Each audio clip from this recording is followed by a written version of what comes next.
Graduated from Rowan University in the spring of 2022 with a sports communication and media degree. I got to actually call minor league baseball and G League basketball games while I was in school. And then I graduated, and as soon as I graduated, I went to NFL Films in Mount Laurel, New Jersey. And as much as I loved that experience, I missed putting on the headsets. I decided, you know what, talk is cheap. I have a laptop that's in my house, and so 21 months later, here we are, still on YouTube, calling games and building an incredible, loving community on here with the people that I call my Philly freaks with a capital P and a capital H. We go live for every single Phillies, Sixers, and Eagles game, and we do it like old school radio play-by-play style.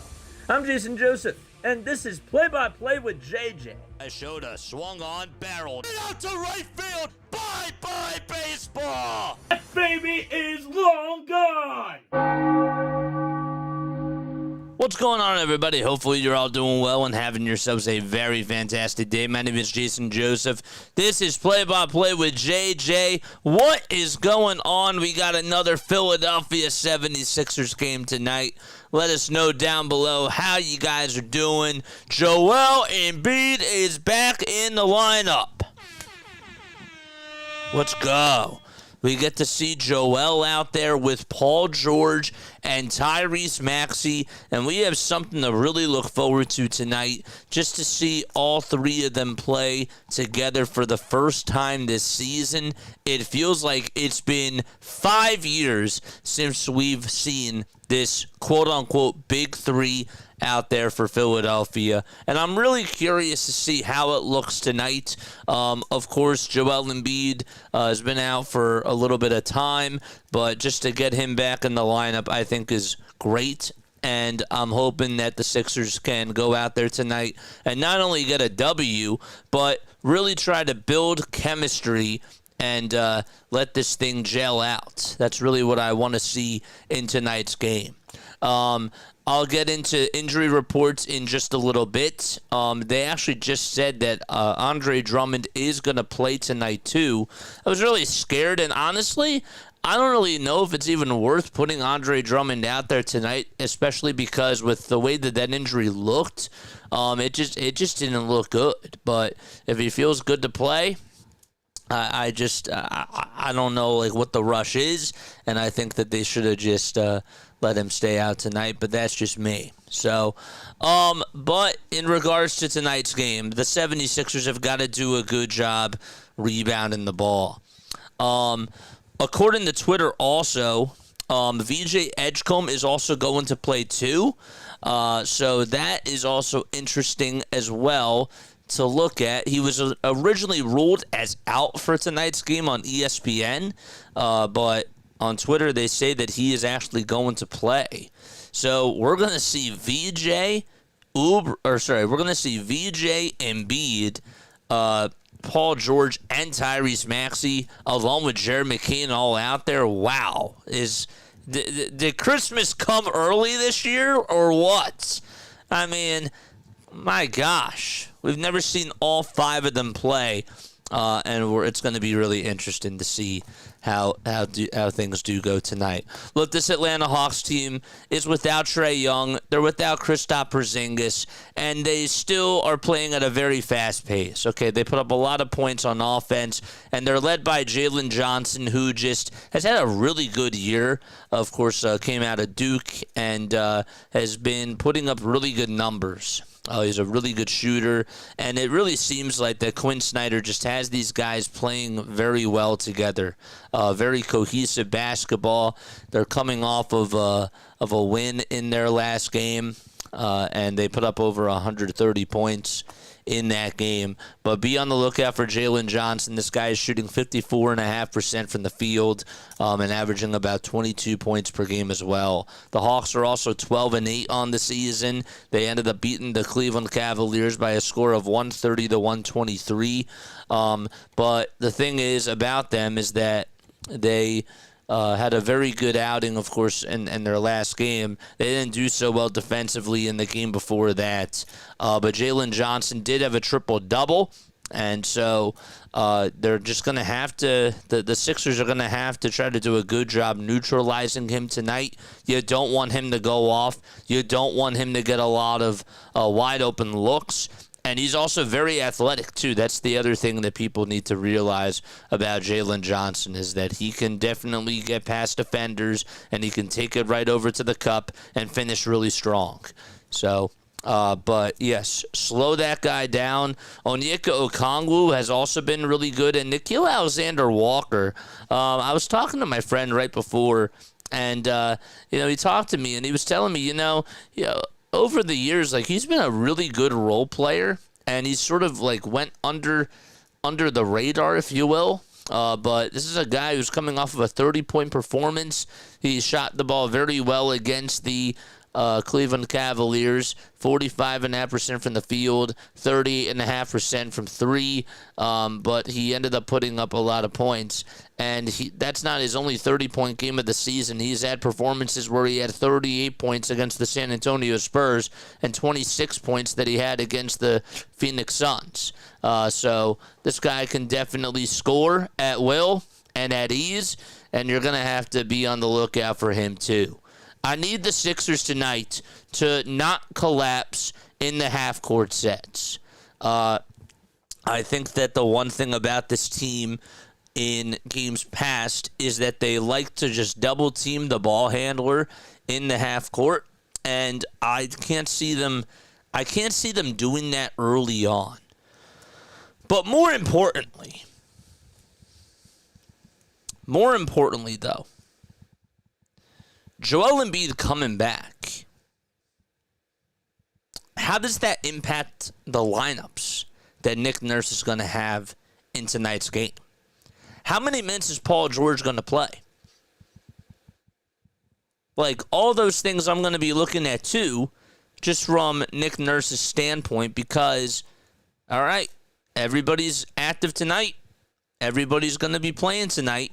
How do you manage everybody's minutes, and how do you manage the lineups in tonight's game, too? Because now there's almost no excuses tonight as to roster and as to lineup management, because you have size with Andre Drummond, Dembona, and Joel Embiid out there, and then you have more length with PG too. So it's not like you're not going to be going to Janai Broom. Okay, you're not going to be going as much to some of these other guys. Now, Dominic Barlow, I'm hoping, is still going to make an impact, and I'd like to see what he can do out there on the floor with Joel Embiid. That's something that's interesting that I never really thought about till now, too, is now he's not going to be playing as the backup 5. He's now going to be a 4. So just those things, keeping in mind, are something that I'm also focusing on as well as I just think about this game and I think about what Nick Nurse and the coaching staff are going to do as far as their game planning goes and how do they adjust. I wanted to say something else, and then I forgot what it was, too. I'm very happy with Jared McCain's progress. I think that Jared McCain has certainly showed the 76ers coaching staff that he needs to be playing more, and he needs to be in more of a starting role right now.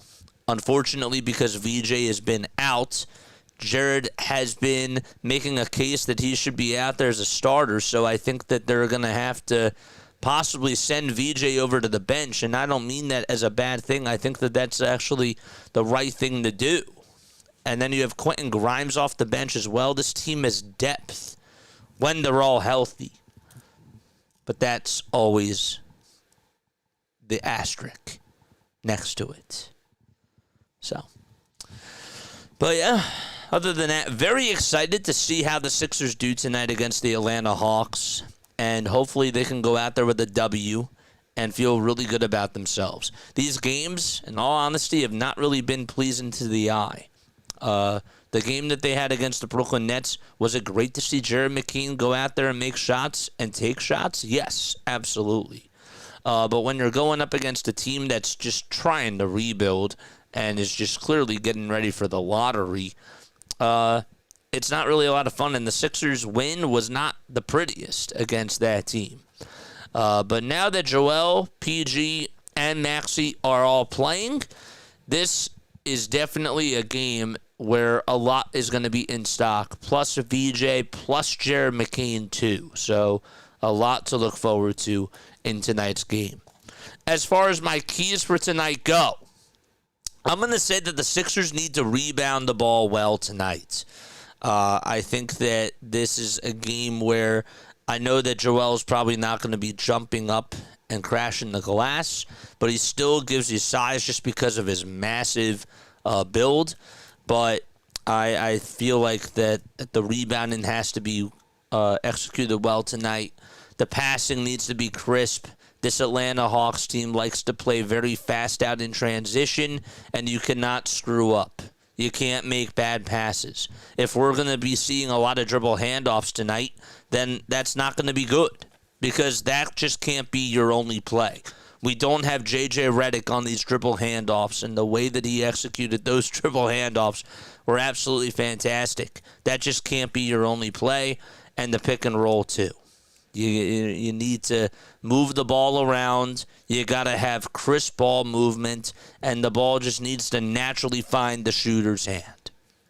Sounds plain and simple, but that is the key for tonight. If the Sixers want to win this game, they're going to have to put up a lot of good shots, and they're going to have to make a lot of high-volume shots from beyond the arc. They're also going to have to contest shots, too. This team has been very slow with their rotations as they get back out in transition, and a lot of times these teams are just going to pass the hot potato around to find the wide-open shooter, and then they're going to hit threes that are uncontested, wide open, and easy to knock down.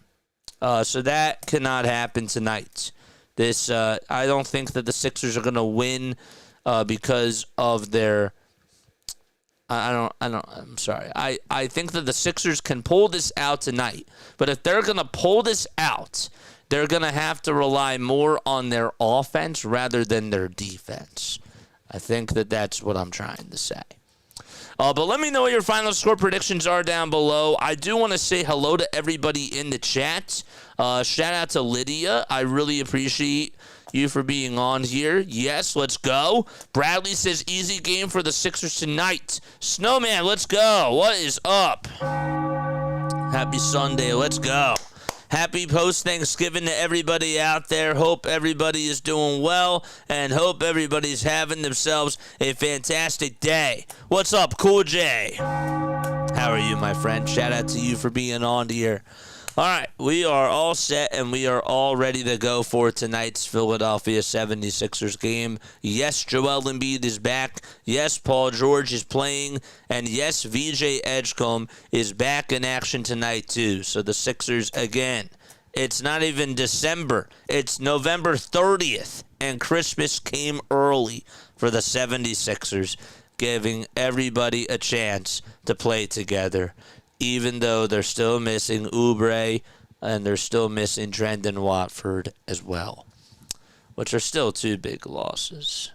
But yes. All right. For the Hawks, they are without Jacob Toppin. They're also without Kristaps Porzingis and Trae Young. Trae Young is still going to be out for a little bit of time. The last time that Trae actually ended up playing, it was on October 29th. So he hopefully, for the Hawks' sake, will be back in just a little bit. They did say that he was going to be reevaluated by the medical staff in 2 weeks. So we'll see. We'll see how things do go in regards to that. All right. Starting lineups should be should be coming up in just a little bit. But yes, let me know what you guys are looking forward to tonight. I just feel like that building team chemistry is something that the Sixers have to do. And they got to get reps. I've been saying to Paul George, or I've been talking about when it comes to Paul George, how it's not about rest. It's about reps. Reps over rest. Got to play him. Got to play him. The Sixers aren't the only game tonight in the NBA. You got the Boston Celtics taking on the Cleveland Cavaliers at 6 o'clock as well.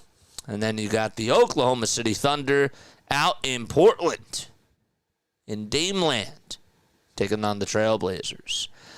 And at 7 o'clock, it'll be Spurs and T-Wolves. At 9 o'clock, you got Grizzlies against the Sacramento Kings. And at 9:30, the Lakers will be hosting the New Orleans Pelicans tonight. That game will be at 9:30 p.m. Eastern Time. So those are all your updates around the NBA. We did have one game earlier today. It was the Houston Rockets. They ended up winning against the Utah Jazz 129-101. That was the final score of the game. As far as the referees for tonight go, James Capers, Brent Barnacky, and Derek Collins are the referees at the Xfinity Mobile Arena tonight in Philadelphia. Sixers playing their first of 4 against the Atlanta Hawks. They will play 2 games at home. Next game at home will be on February 19th. And then they play 2 games on the road as well. So, yes. I'm going to go, Snowman says, Philly 119, Atlanta 112. All right, let's get ready to rock and roll. Let's go. All right, so the starting lineup for tonight's Atlanta Hawks Philadelphia 76ers game, you got the following. For the Hawks, it'll be Nickeil Alexander-Walker and Dyson Daniels at the guard positions. And then at the forward positions, you got Zachary Risachet, and then Jalen Johnson, of course, at the power forward. and Onyeka Okongwu as the center. For the Philadelphia 76ers, it'll be Tyrese Maxey, VJ Edgecombe. So they're going to go with Edgecombe in as a starter and not McCain. Interesting.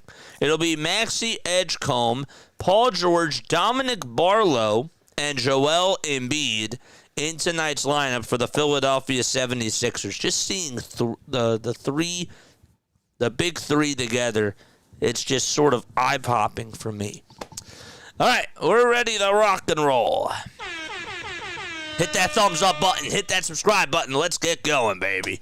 All right, so the Sixers lose the opening tip-off. They're in their dark blue and white uniforms.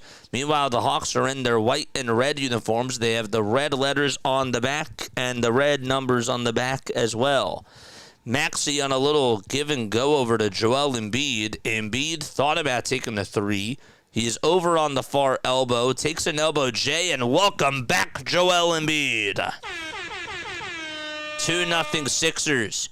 Members, if you guys want to drop the emotes down below, you most certainly can. Barlow was late on his assignment. That was Jalen Johnson who ended up making Dyson Daniels, who made a reverse layup off the assist by Jalen Johnson. Ends up tying it up 2-2. Here's Paul George on a catch-and-shoot three, and that one won't go. Scott is here. What's up, Scott? How are you doing tonight, my friend? He says, happy Sunday. Happy Sunday to you, too. My final score, he says, it's going to be 132 to 100 76ers. I assume that is. I assume that that's the Sixers. All right, so it's a 2-2 game. Embiid, I believe, is going to get called for a walk. And there will be a turnover. Yes, it's called for a travel. Sixers are 2 games above 500 this year. They are 10-8.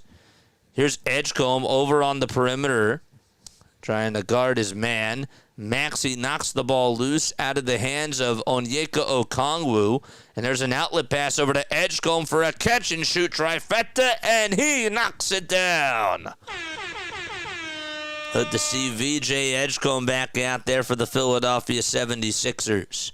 And good job on defense by Tyrese Maxey.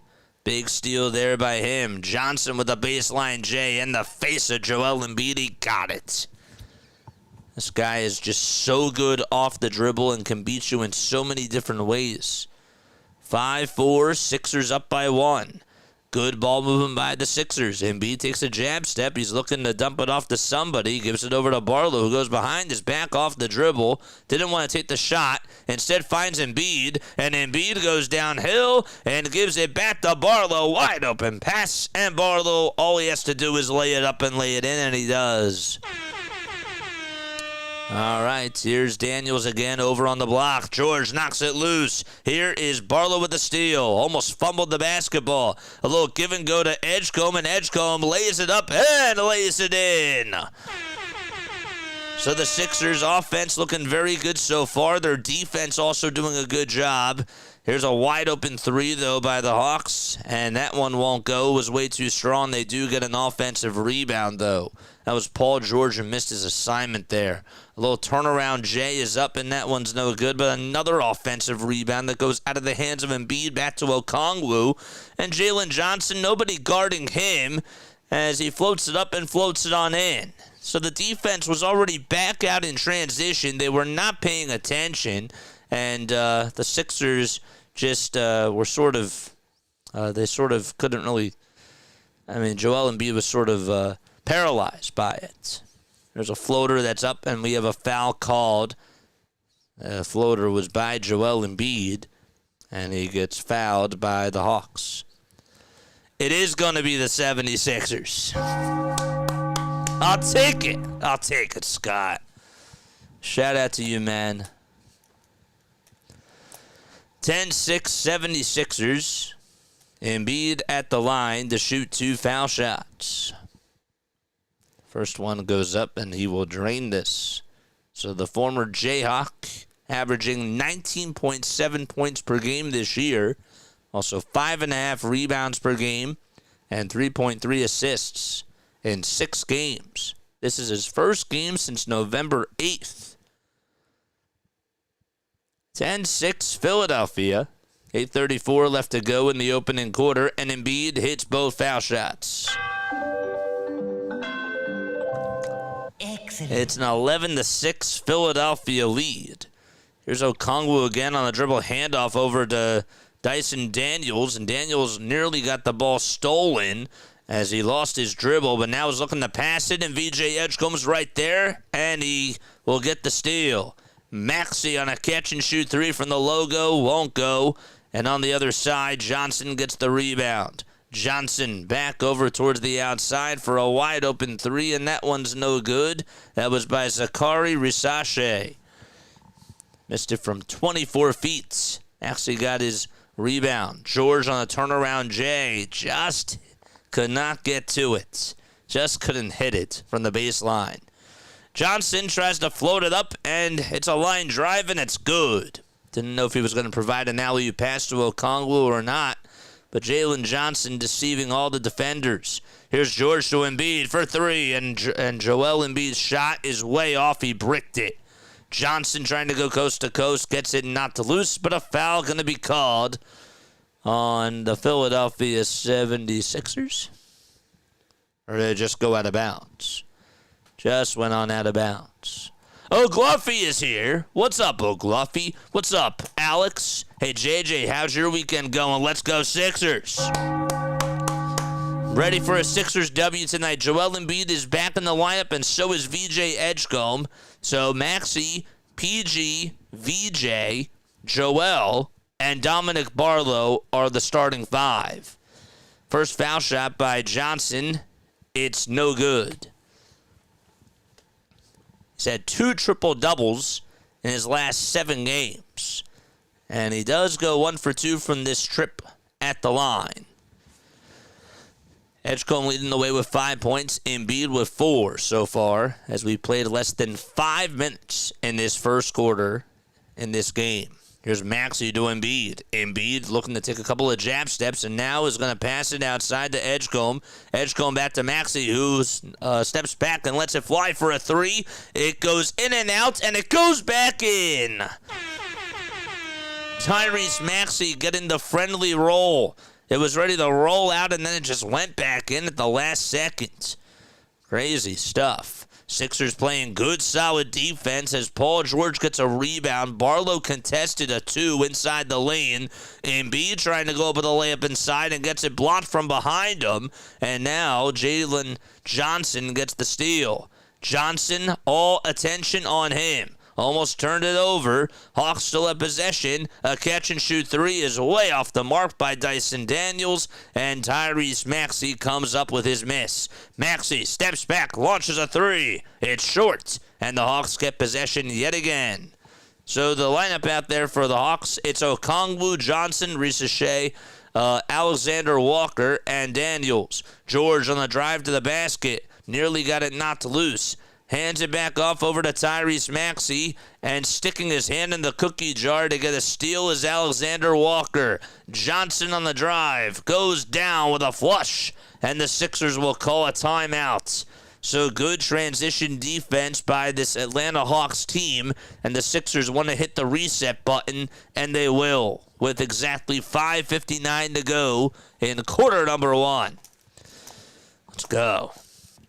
The only person out is Kelly. Trendon Watford, too. Don't forget, Watford is still out for a couple of weeks. They're estimating that his earliest return date would be December 18th. But yes, Kelly Oubre and Trendon Watford are still out for the 76ers. But yes. Jalen Johnson so far with 7 points. You figured that he was going to come out shooting with a lot of poise and a lot of spaz. Or pizzazz. I guess the pizzazz is the better word to use, right? All right. Chat, how we feeling tonight, man? How we feeling tonight about this 76ers game? I want to hear your thoughts. I want to hear about what you like and what you don't like so far. And pros and cons. I'm just excited to see Jared McKeon rock with these boys. I also am looking forward to the different lineups, you know? Houston, Texas, Dave is here. What is up, my friend? He says, happy holidays, JJ. Happy holidays to you as well. And to all of you out there who celebrated Thanksgiving, if you celebrate Black Friday, and Cyber Monday. I call Cyber Monday a holiday, too. The holiday weekend, I hope you guys are having a good holiday weekend. Cheers.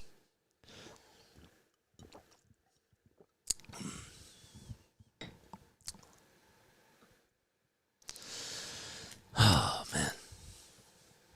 Sixers look good, says Houston, Texas, Dave. Hey, man. It has not been pretty at all this year, but part of the problem is that you're not getting any consistency with this lineup, and this is the first time out there where you have your quote-unquote big three playing together. So that's nice, but the other thing, too, about it is that they're just not playing good defense. They're not playing good defense at all, and they're giving up a lot of points in these third quarters. Quentin Grimes is going to come on in for the Philadelphia 76ers as Joel Embiid and VJ Edgecombe will take a seat. Andre Drummond also will step on in, too, for Philadelphia. Okongwu will take a seat as well. We'll get you his replacement in just a little bit.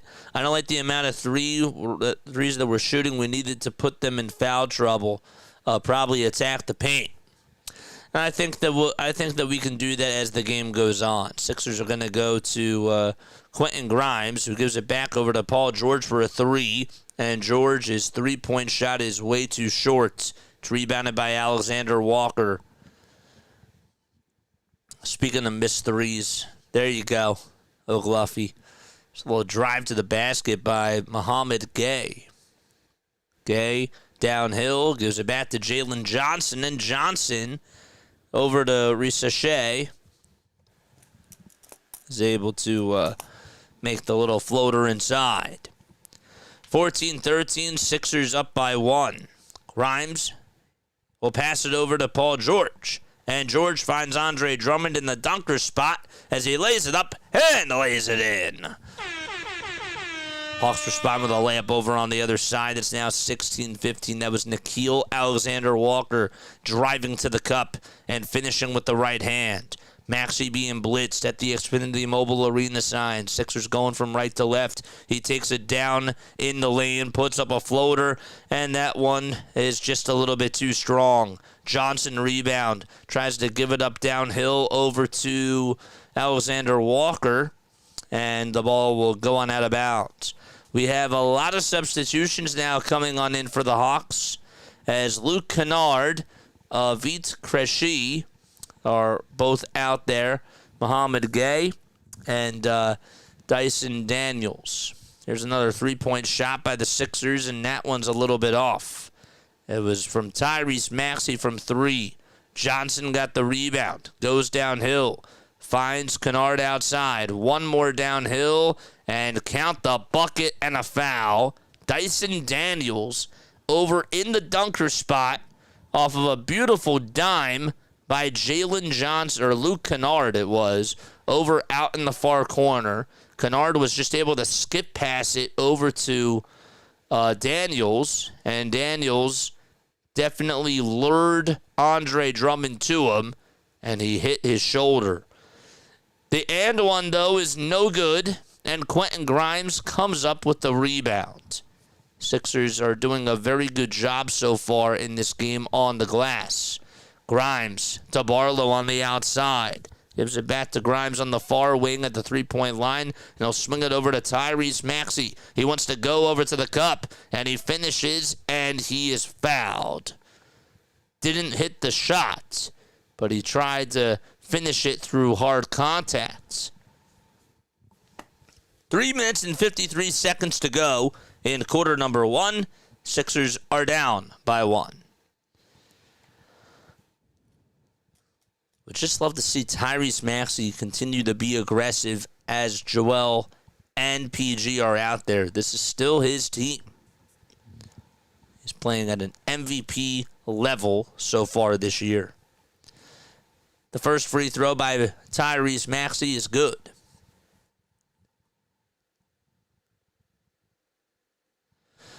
Sixers are tied at 17 apiece. And the second free throw is also good by Tyrese as well. Excellent. Clint is here. What's going on? Good evening, JJ. Just dropped in to smash that like button and to wish you a great stream. You're the best.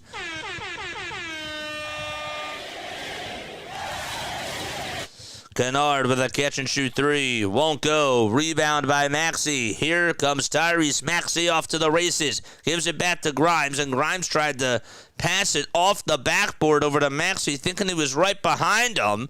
And Maxey will reset it. He got the ball, but it was a tough play. Maxey to Grimes. His catch-and-shoot three. That one won't go. We all know that Grimes can knock down wide-open shots, and the ball goes off the hand of Dominic Barlow.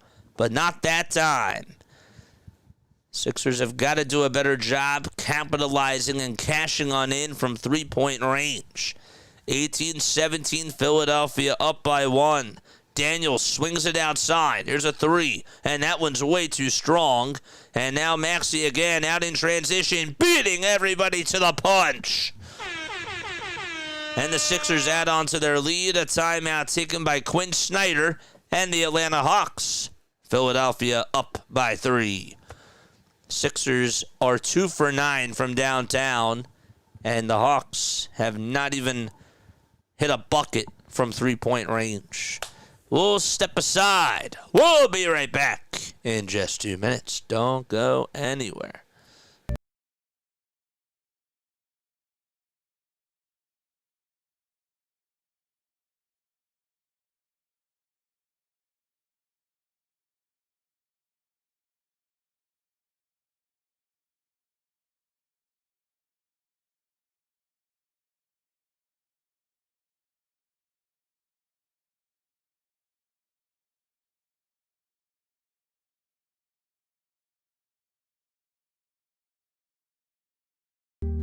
In case you're just tuning on in, welcome on back to Play-by-Play with JJ. We got the Philadelphia 76ers taking on the Atlanta Hawks.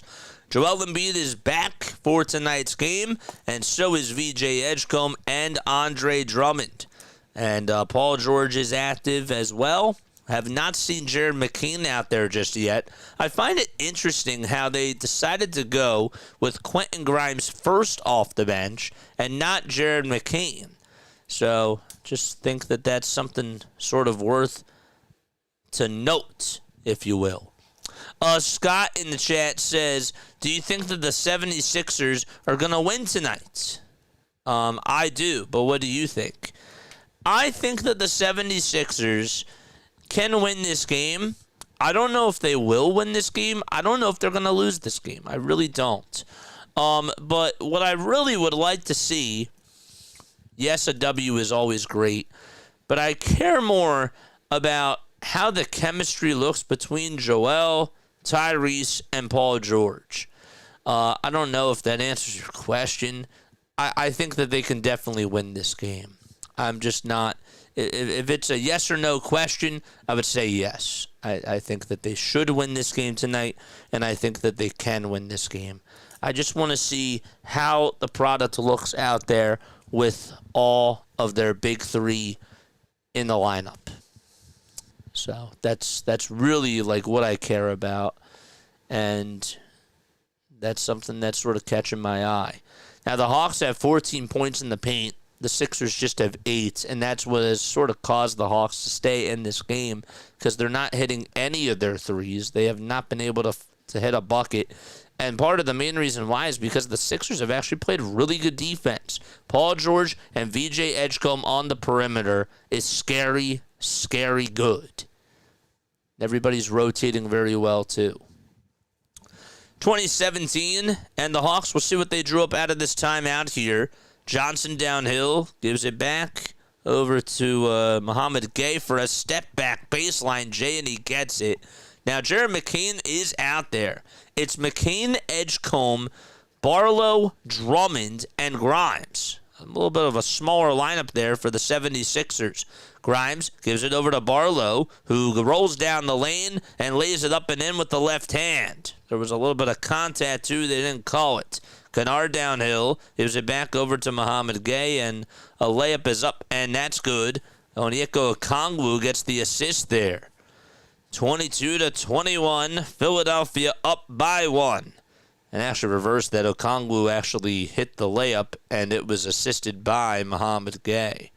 Here's McCann again, spinning, turning, rolling down the lane, putting up a layup contested. Can't get it to go, and the Hawks are off to the races. Gay, he'll try to get his defender on a pump fake on a one-on-one. It was a mismatch. It was Grimes down low, and it was too easy for him to just be able to score. So the Hawks and the Sixers riding the seesaw and going back and forth. It's a game of tennis between the both of these teams. Grimes going downhill and initiating contact. He's fouled. The Hawks this season, in case you're wondering, they are shooting 49%, which is the 5th best in the NBA. Their assists per game is 30.8, which is first in all of basketball. And they're missing Trae Young and Kristaps Porzingis. Grimes is going to go to the line, and he will shoot 2 free throws. And the first one, he'll knock down. It'll be Justin Edwards who steps on in for Dominic Barlow. Really liked what I was seeing so far from the Sixers' big three, and now Maxey, Embiid, and PG are on the bench. Second foul shot is good by Philadelphia, and they do get the lead back. Sixers got to rotate, though, as Kennard has the ball. Double team was coming, and another wide-open three that's missed. That was by Onyeka Okongwu from 25 feet on the near wing. Drummond got the rebound, and he dumps it off over to Edgecombe again at the Toyota sign. VJ gets the ball knocked loose. Gets it back, though. Zips it over to McCain. McCain to Edwards as he catches and fires the trigger from long distance, and it's a little bit long. He had to get the shot off. The shot clock was expiring. Here's Kennard for a three, and that one won't go. Grimes just was able to volleyball tip the rebound to himself, and he goes downhill with a layup inside. And was there goaltending called? He thought that there was goaltending called, but they did not call it. Instead, they do call a shooting foul on Luke Kennard. The goaltending, I think, should have been called against the Hawks there. But they're going to say that it didn't get, that the ball wasn't over the rim. First foul shot, though, by Grimes. It's up and in. Sixers were not going to review it. 25-23. And the second foul shot, got it. Excellent. 26-23, Philadelphia in the driver's seat for now. They've played an up-tempo game so far. Their offense has looked pretty elite. Drummond, though, on defense is going to knock Wallace on the shoulders. And so, we'll have some more free throws. This is Keaton Wallace, 26 years old, in his second NBA season. Just averaging about 4.7 points per game. And in his last game, he only played 9 minutes, and he has not scored a point. He really has not scored a point since the Charlotte game, which was on November 23rd. He's only put up 10 points in his last 39 minutes. It's not good. Which is over 3 games. Foul shot number 1 is up, and it's good. Number 2, that one's good too. There's about 5.2 seconds differentiating the game clock from the shot clock. Drummond will inbound it over to Quentin Grimes, and he'll pick up his dribble at 3/4 court. Crosses over against his defender. Now takes it over towards the left side. Gives it outside over to VJ Edgecombe. And now Grimes has it yet again. Goes behind his back. Puts up a three. Quentin Grimes with a flamethrower. What a shot and what misdirection that was. A magician, Quentin Grimes is. McCain comes away with a steal out in transition. Edgecombe, three-quarters court shot. It's no good. And it was not even close to the rim. It actually, I believe, went back behind the backboard. But that is going to wrap up the first quarters. The Sixers do lead it by 4. It's a 29-25 ball game. And we go into frame number 2 as the Sixers have a 4-point lead. All right. Good stuff. I really liked what I saw out of that first quarter from the Sixers team. And here are my notes so far from this game. I would say that, first of all, good to see Joel, PG, and Tyrese Maxey out there. I thought that the Sixers' guard defense was great. I really liked how PG and VJ were just up in everybody's face, and it just seemed like that the Hawks were not getting a lot of breathing room at all whatsoever, and the Sixers played their best game out in transition. That may have actually been, in my opinion, their best defensive first quarter in a really long time. I know that the Hawks ended up getting 25 points, but they held this Hawks team 0 for 9 from 3. And the main reason why is because the Sixers' defense in the first 5 minutes was outstanding. They were locking down shots from the corner. And then by the time the Hawks were able to get wide open looks, because of all the great defensive plays that they had over on the wings, over at the top of the key, over on the corner, it just felt like that the Hawks were out of sorts. It got them out of their rhythm. And that's what you wanted to do if you were the Sixers, and I give them a lot of credit for that.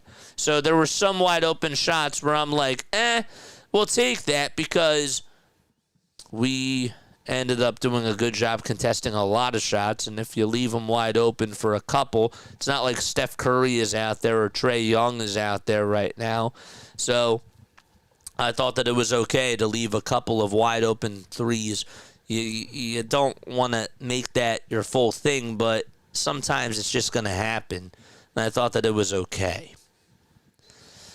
There was one play, too, where I saw Joel Embiid tip the rebound over to, it was supposed to go to Tyrese Maxey, but there was a little bit of miscommunication. And look, that stuff is going to happen, too, because this is the first time that they're playing back together, and there's things that you're just going to have to learn in the game, and this is why we want team chemistry. Embiid is back out there. He spins, he fades away, and hits a turnaround J. Let's go. Turn that frown upside down. Sixers up by 6. 31-25. 30 seconds into the second quarter. Joel Embiid knocks down a 10-foot jumper. Here's a wide-open three, and that one is up and in on the far wing by Mohamed Gay. This guy, if you leave him wide open, he can make threes. That's the first three, though, that the Hawks have made in this game. And we played only 50 seconds in this second quarter here. Embiid tells Maxey to give him the ball. Embiid swings it outside to Maxey, over on the far wing to McCain. And now Grimes gives it back to McCain as he rolls down the lane, but gets it denied and rejected by Mohamed Gay. Wallace got the rebound. Here's Kennard again, 5-on-4 basketball, gives it back to Gay, and Gay throws it down with 2 hands as he parts the Red Sea and jams it on in. 31-30, Sixers up by 1. Justin Edwards back out there for Philadelphia, too. Wanted to make sure that I mentioned that as well. Embiid to McCain. McCain goes down the lane, kicks it out to Edwards. 3 seconds left on the shot clock. One more to Grimes. Bang! Quentin Grimes from downtown, able to knock open a wide-open three from the near corner, and the Sixers' lead increases to 4. Kennard to Gay down low. He's double-teamed, and he's fouled by Justin Edwards as he got slapped on the wrist, and he'll go about 5 steps backwards and just get over to the foul line. Love that turnaround jumper by Joel where he was able to draw a double team. And how about the ball movement on the very next possession? The ball just felt like it was finding the wide open shooter, and McCain did a good job facilitating the ball. The Sixers just played hot potato, and then Grimes had made a wide open 3. 10 points for Quentin Grimes. That's a game high. He's 2 for 3 shooting-wise from the field today. Foul shot number 1, missed by Gay. Foul shot number 2, same result. And Sixers rebound. 4-point lead for Philadelphia. So no free Chick-fil-A. That comes in the second half if the opponents miss the free throws. Grimes, step back, 3-point shot. He's feeling himself, but not that time. And it'll go on out of bounds. Embiid thought that it was last touched by Wallace. And it was not. Joel touched it last. Oh, man. 34-30. 76ers lead it by 4. And 9:42 left to be played in the second quarter. Sixers double-team the ball handler, and now the ball goes over towards the near corner. 3 seconds left in the shot clock. Kennard with a 3-point shot. In and out it goes. McCain rebound. Outlet pass over to Maxey on the near wing. A catch-and-shoot 3 by Maxey. Not that time. And Hawks rebound on the other side. Okongwu, Gay, Kennard, Wallace, and Krejci are all out there. Krejci's catch-and-shoot trifecta is way too strong. Embiid was fighting for the rebound, and he was fouled. It's a loose ball foul called on Mohamed Gay. A little bit more about Mohamed. He's 23 years old, went to Washington State College. He's 6 feet 11 inches tall and 210 pounds. This is a guy who's averaging 6.2 points per game. However, this guy also can block shots. He had 2 blocks in his last game and 1 steal in 24 minutes against the Cleveland Cavaliers. And they're a very tall team, too. 34-30 Philadelphia. And we have some more substitutions coming on in. Here's another 3-point shot. That's no good, but a windmill dunk on the putback. That's good. That makes it 34-32. It was by Mohamed Gay. Maxey gets the dribble handoff. He is at the logo. Now dribbles with the left hand. Gives it to Embiid. His elbow J. Bullseye!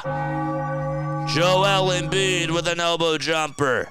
And that now makes it 36-34. 8:40 left to go in the second quarter. Again, Kennard over to Mohamed Gay with a baseline jumper, and he got it from about 9 feet. And Kennard gets the assist. Good passing, good ball control, and great ball movement. Embiid, being the force that he is, able to call and lure a double team. And we have a foul called. All right.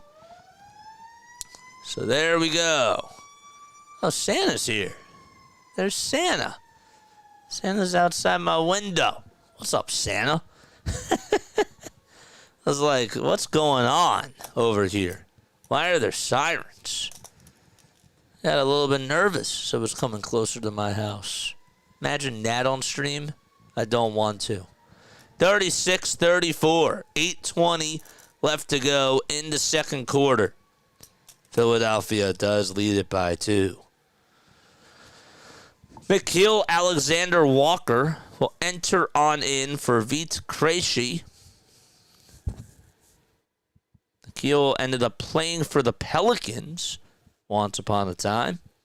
Started off his career there and then went over to Utah to play with the Jazz. Spent his last 3 years, really 2.5 years, with the Minnesota Timberwolves. 37-34 Philadelphia as the foul shot was good. Excellent. 8:05 left to go in quarter number 2. Johnson back over to Daniels with a catch-and-shoot trifecta. And the trace won't fall. McCain snatches the board. Sixers offense has looked very well. McCain dribbles and goes behind his back, puts up an elbow J, and hits it. And the Sixers are now up by 5. Sixers playing a lot of iso ball. But I'll tell you what, everybody creating their own shots. It's just great to see everyone out there playing and dominating for the Sixers. Daniels needs help. He's looking to pass it outside. Gay goes downhill, and we have a travel called on Muhammad Gay. He started walking at the three-point line. And, well, that's a turnover by Atlanta. Again, Sixers defense causing that to happen. Money line right now on the Hawks, by the way. Just want to throw this out there. It's at plus 190. Again, we don't bet on here, but it just tells you that Vegas is picking the Sixers to win. Embiid with a beautiful pass on the outside. He was rolling down the lane. He gave it back over to the outside. It was supposed to go to McCain. And McCain over to Maxey. Maxey just missed the floater. Here's Nickeil Alexander-Walker out in transition. Maxey contests it, and it will not go. Offensive rebound by the Hawks again. It was by Luke Kennard. Johnson with a wide-open 3. Jackpot. And the Hawks hit their third 3 of the quarter. Here's Paul George with an elbow J, and he swishes that one from the left side. Alexander Walker on the drive to the basket, throws it away, out of bounds. Sixers ball. Over on the near corner, Philadelphia will have it. 6 minutes and 34 seconds to go. Nick Nurse says, come back to the drawing board. And that's what the Sixers are going to do as they look to talk things over and call for time. And so will we. We'll take a very quick step off. Don't go anywhere.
All right, here we go. We're back in action. Philadelphia 41-37, but they turn it over on the inbound pass by Tyrese Maxey. It was stolen by Daniels, and Daniels rewards Jalen Johnson again. Just continue to remember that name tonight. Jalen Johnson having a phenomenal season so far.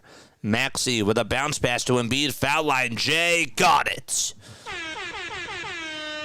Nice. 43-39. The Sixers are up by 4. Good to see Joel Embiid knocking down that free throw line jumper. Obviously, that's his sweet spot. Here's another 3 by Alexander Walker. Got to put a body on him as he swishes it from the top of the key. And the Hawks were held 3-pointless, if you will. And now the transition defense has gotten better. And how about that bounce pass from Jalen Johnson? Johnson had the ball. He stole the ball away and then just was able to bounce it over towards the dunker spot. And Onyeka Okongwu was there. 44-43. We have a foul called on the other side. It was Maxey who initiated the contact. And we will have some free throws coming on up right now. Oh, boy. How's everybody in chat doing? We got a quiet one tonight. What's going on? How is everybody feeling tonight? 5:20 left to go in the second quarter. Maxey's first free throw to tie the game is good. O'Gluffy says, damn, our defense sucks, and why are we turning the ball over right now? We're getting a little bit careless with the basketball, it seems, and I'll tell you, Atlanta's made their adjustments. Dembona's going to step on in for Joel Embiid. That does have to change. Maxey's second foul shot, bullseye. 45-44, Philadelphia. Each team has committed 2 fouls so far. Johnson on the drive to the basket. The old Euro step. And he's fouled by Dominic Barlow. This guy just needs all the attention that he can get. 12.6 rebounds. It seems like that when they're out there on offense again, they're just able to have him just drive it. And now you might want to think about double teaming him. Not saying that you have to, but it sort of has to be in the back of your mind at this point of the game, as he's having a lot of success. 13 points now for Jalen Johnson. 5 of 6 from the field. And Atlanta gets the lead back. 46-45.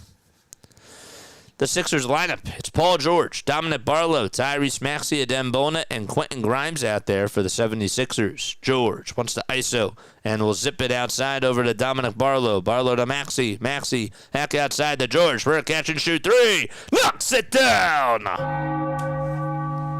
And the Sixers go back out in front by 2. What a shot by Paul George. Wide open Trae from another area code. 2-point lead for the Sixers. Johnson for the tie. 2 short. A Dembona rebound. And a little dump off over to Maxey. Grimes to Maxey over on the outside.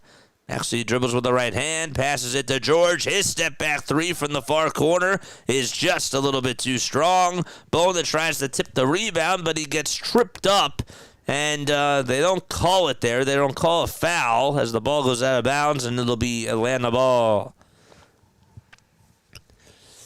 Well, I'll tell you one thing. I'll tell you that the Sixers done a very good job on offense. Would like to see them try to hit some more threes. They are 5 for 16 from beyond the arc, but they're doing a good job getting points in the paint. That's a good thing for sure. 48-48, Sixers. Onyeka Okongwu just missed a little layup inside. And now George gets it over at the elbow. George crosses back, wants to take a step back 2, and he hits it.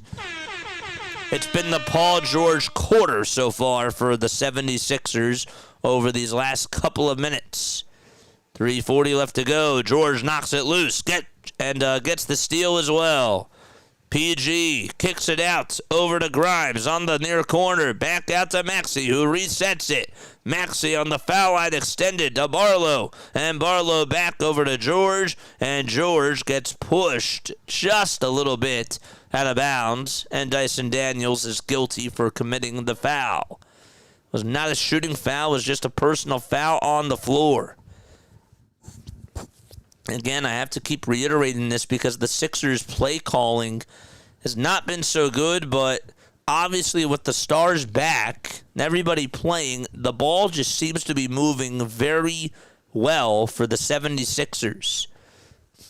5 seconds left on the shot clock as Maxey gets the inbound here. He has to try to pass it over to Edgecombe, but it's intercepted and stolen away by the Hawks.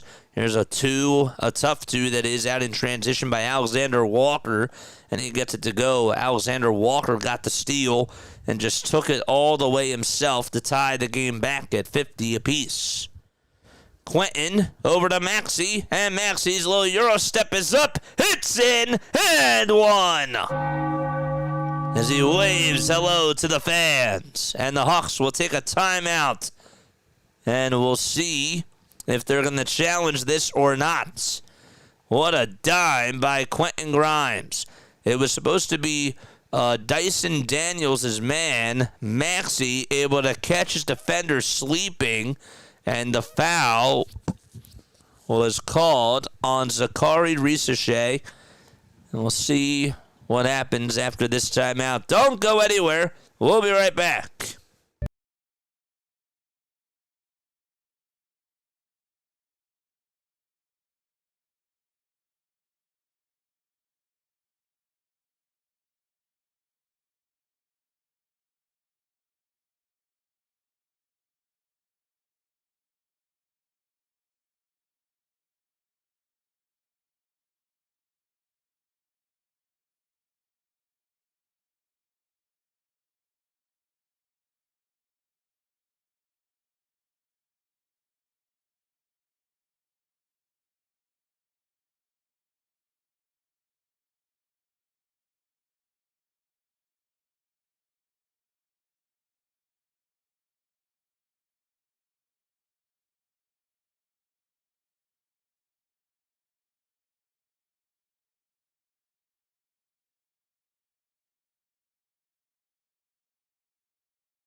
Well, Tyrese Maxey's 11 points in this game, but he definitely has a supporting cast with him. 10 points from Quentin Grimes, too, and 11 points from Joel Embiid as well.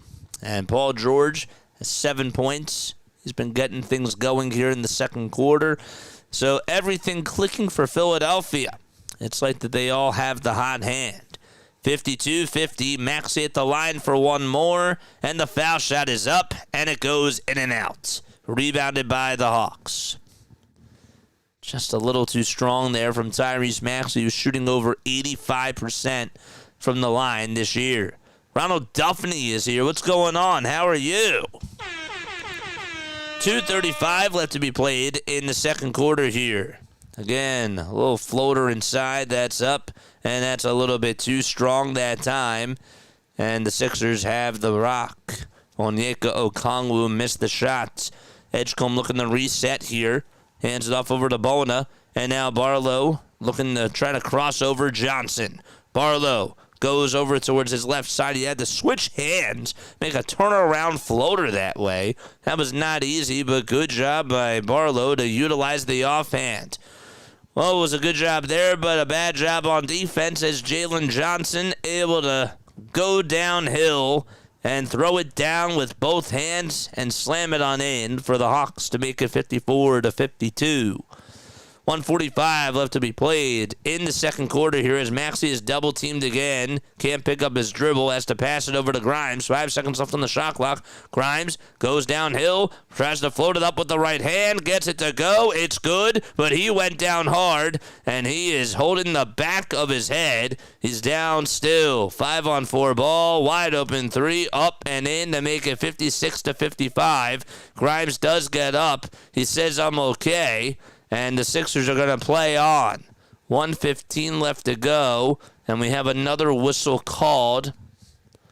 I don't know if it's going to be a foul on the Sixers, but probably that is what it is. But I don't know. Quentin Grimes is holding the back of his head still, and maybe the training staff is going to go check up and see if he has a concussion or something.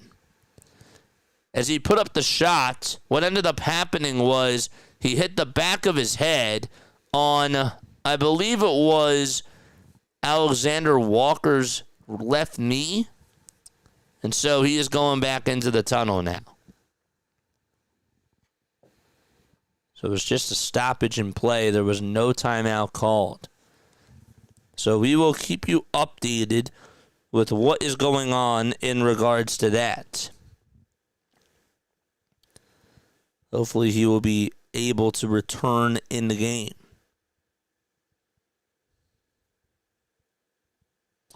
Not getting any notifications from Twitter.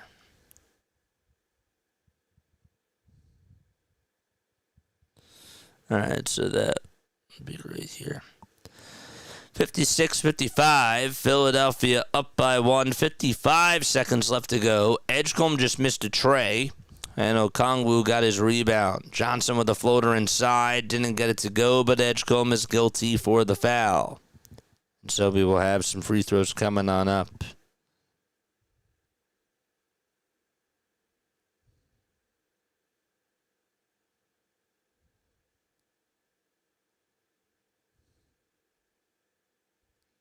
Wow.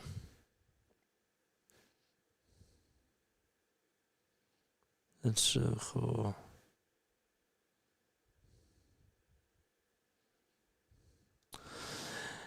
So we're tied at 56 apiece. 50.5 seconds left to go in this second quarter. That's foul shot number 2 by Jalen Johnson is good as well.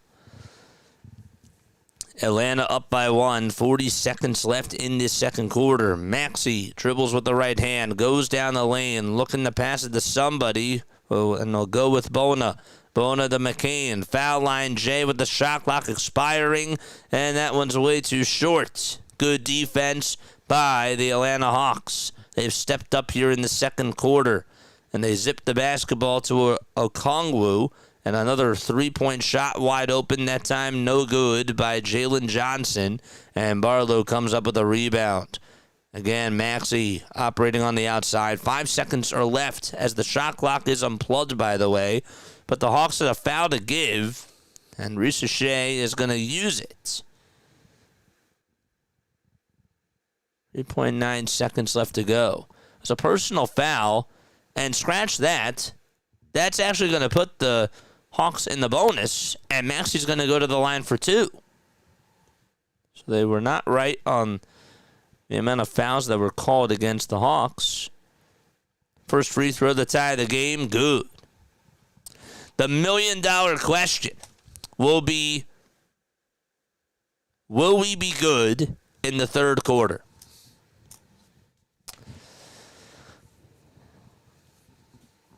I think it's a little bit different when Joel Embiid and Paul George are out there.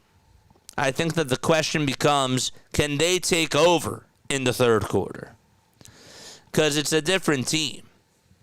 with everybody being quote-unquote healthy. Maxey's foul shots are good. Excellent. Johnson gets the inbound pass, goes up with a three-point shot, and that one's no good.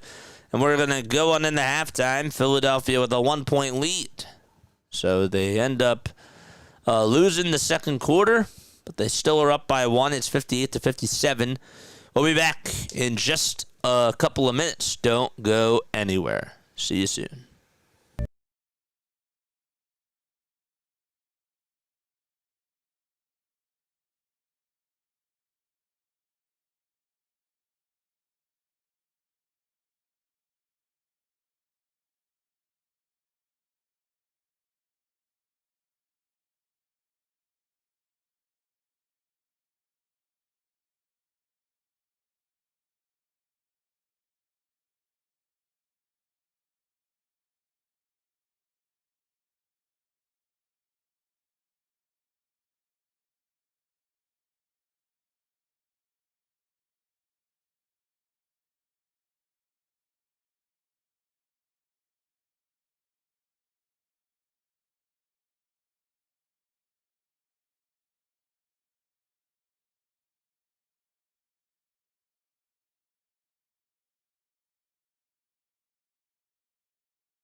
Welcome on into the Sixers halftime show with your boy JJ. The Philadelphia 76ers are currently up 58-57 against the Atlanta Hawks. They're shooting 51.5% from the field, and have done a very good job overall on offense in this game.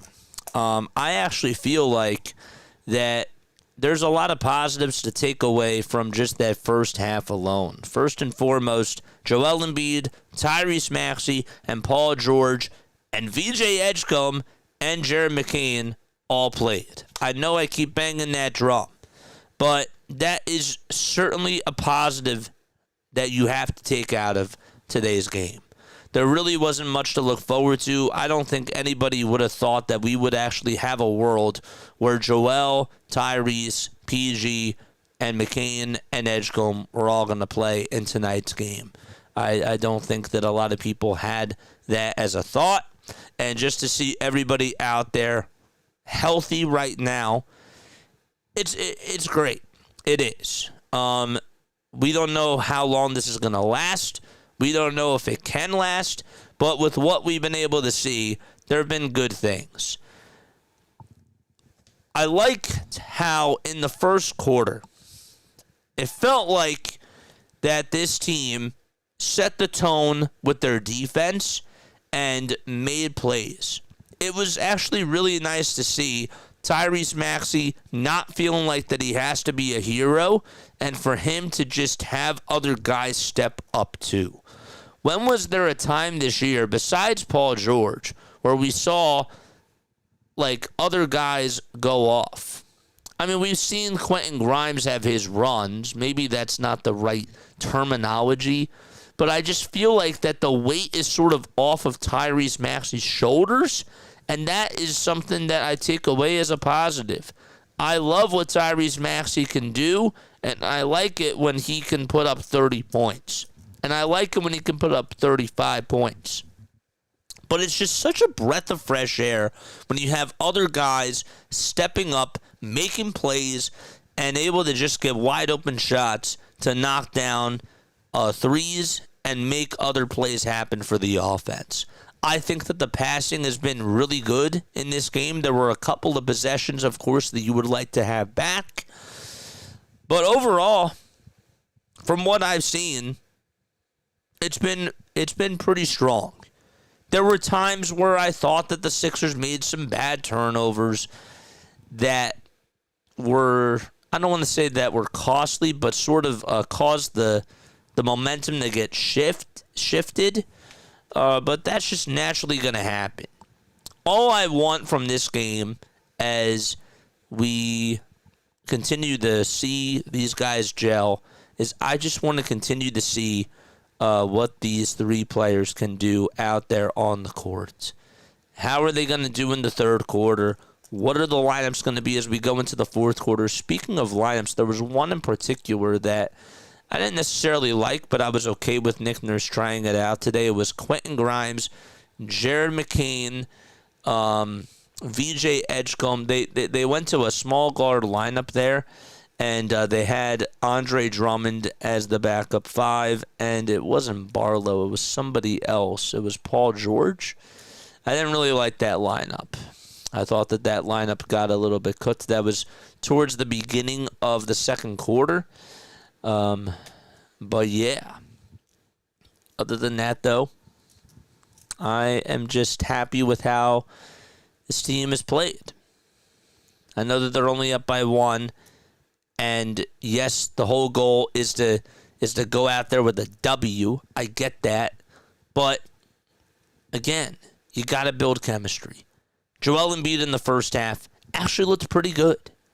He looked like his self out there. It didn't really look like he was missing a step. He was still drawing double teams. He was 4 for 6 from the field, and he looked like he was a threat. Take the pressure off of Tyrese Maxey. Make other guys beat you. I think that's great. And again, this is no diss on Tyrese Maxey because yes, he can put up 30 points. But it's just so nice to have other guys step up. How many times in years past did we say, gosh, I wish Joel Embiid had another guy that could step up? Or I wish that Joel Embiid had a better supporting cast around him. And Tyrese Maxey would sort of be the Robin to Joel, and now it's sort of the other way around, where Tyrese is the Batman and Joel's the Robin, and I think that that's fine. But Robin can have his days where he's putting up 30 points and can still go off. I think that if they stay healthy, and I know that it's a big if, but they could really do damage throughout this league. I know it's a big thing to ask. The bottom line is, though, you got to take it one game at a time. And Joel is playing very well. He's looking good. He doesn't look slow. He's not huffing and puffing. You know that he's not going to be getting rebounds. You know that he's going to be, looking at that knee and being a little bit cautious about that, which I'm okay with. But, yeah, I think that scoring wise, he's doing a good job. His presence is still felt down in the paint. He's not playing the defense like he used to, but that's okay. A 65% version of Joel Embiid is still an impact. And right now, I feel like he is probably more so towards the 60%, and that's fine. That's okay, especially against a team like the Hawks. And that's your first game where everybody's playing together. This is like sight reading. We call this in music sight reading, where you have the choir together, right? Soprano, alto, bass, and tenor are all reading music for the first time. You're just doing the notes, right? And like the lyrics are going to come. And then you're going to be able to put it all together. But right now I feel like that they're just sort of sight reading, and that they're just trying to put their feet in the water and get their feet wet, and then it's just going to build. Hopefully. Knock on wood. But yeah, that's nice. Paul George, I know that they say that he's a -4, but his presence has been felt on the perimeter all game long. And I'll tell you this. I like Dominic Barlow in this lineup with Joel Embiid and Paul George and Tyrese Maxey. It's like a glove. It fits very well because Barlow can now not have to worry about playing up top on the perimeter because he has VJ Edgecombe and Paul George up there, athletic dudes that have great IQ, that can just snatch the ball, that can block passing lanes, and now Barlow can play his natural position, and he can also rebound the ball too. I understand that he only has 1 rebound, but I still felt like that in this game he's boxing out a lot, and he's making an impact he's making an impact for the Sixers on the defensive side. So I want to hear what your thoughts are down below. But overall, like, my takeaways are positive. I don't necessarily look at the score and say to myself, well, it's a 1-point game. I take a step back from this game and I realize, what are the circumstances? Joel, PG, and Tyrese Maxey are all playing together for the first time, and they're out there and they're working together, and they're reading each other, and they're building that chemistry. That's a big plus. So with those circumstances, you're going to naturally see turnovers. But the movement looks good. The ball movement looks very crisp overall. And I did not expect that. I expected that there was going to be more rust and there was going to be more fatigue. But they're playing very well. The paces looked very good. Embiid doesn't look slow out there. PG does not look slow out there, even with Joel. And it's working out great. So yes, I'll read some of your messages. Let me know how you guys feel down below. How do you guys feel about this game? How do you feel about the Sixers in this one so far? Doug is here. What's up, Doug? Doug, how are you? Good news about Embiid, says Doug. Yeah, it is good news. It is. Got to get the reps with everybody out there. You got to build that chemistry. I keep banging on that drum, but it's an important one to keep banging. Something else that's also important to talk about, too, is that the Sixers held the Hawks 0 for 9 from 3 in the first quarter. That's big. There were maybe 2 wide open shots that they had. You're not going to be able to contest every single 3. But again, this is what happens when Paul George and VJ Edgecombe are able to rotate and just know where the ball is going to go. A 75% Paul George is fine. We don't need Paul George to get you 30 points. We don't need Joel Embiid to get you 30 points. We need a mix of these guys and somebody, if it's their night to go off, sure, that's great. And we could use that. But nobody has to put up 30 because this team has depth. when they're all healthy. Grimes off the bench, he can get you 25. McCain off the bench can get you 25 to 30. We have 6 guys in our lineup that I can definitively say that can get you 25 points a night. And if you want to say Oubre when he's healthy too and make it 7, that's fine too. I don't disagree with that. But at least 6 guys that can get you 25. That's awesome. With a healthy Embiid and George, there should be wins. 1,000%, Doug. 1,000%. They just got to stay healthy, and I don't want to be that negative guy. I just don't know if that's going to happen. 58-57, Sixers up by 1. Embiid gets the inbound pass, finds Grimes wide open in the dunker spot, and he slams it home. Still is really good at passing out of double teams, I'll tell you that. He has not lost that step either. For the Hawks, they have Okongwu, Johnson, Risache, Alexander Walker, and Daniels. As Alexander Walker ends up missing the 2. Embiid got the rebound. That's his second of the game. Embiid catches, puts up a 3, and that one's bricked. And the rebound goes to Nickeil Alexander-Walker. 60 points for the 76ers and 57 for the Hawks. This is for the tie for Atlanta. No good. Volleyballed into the hands of Tyrese Maxey, but a loose ball foul called as Embiid hits the deck.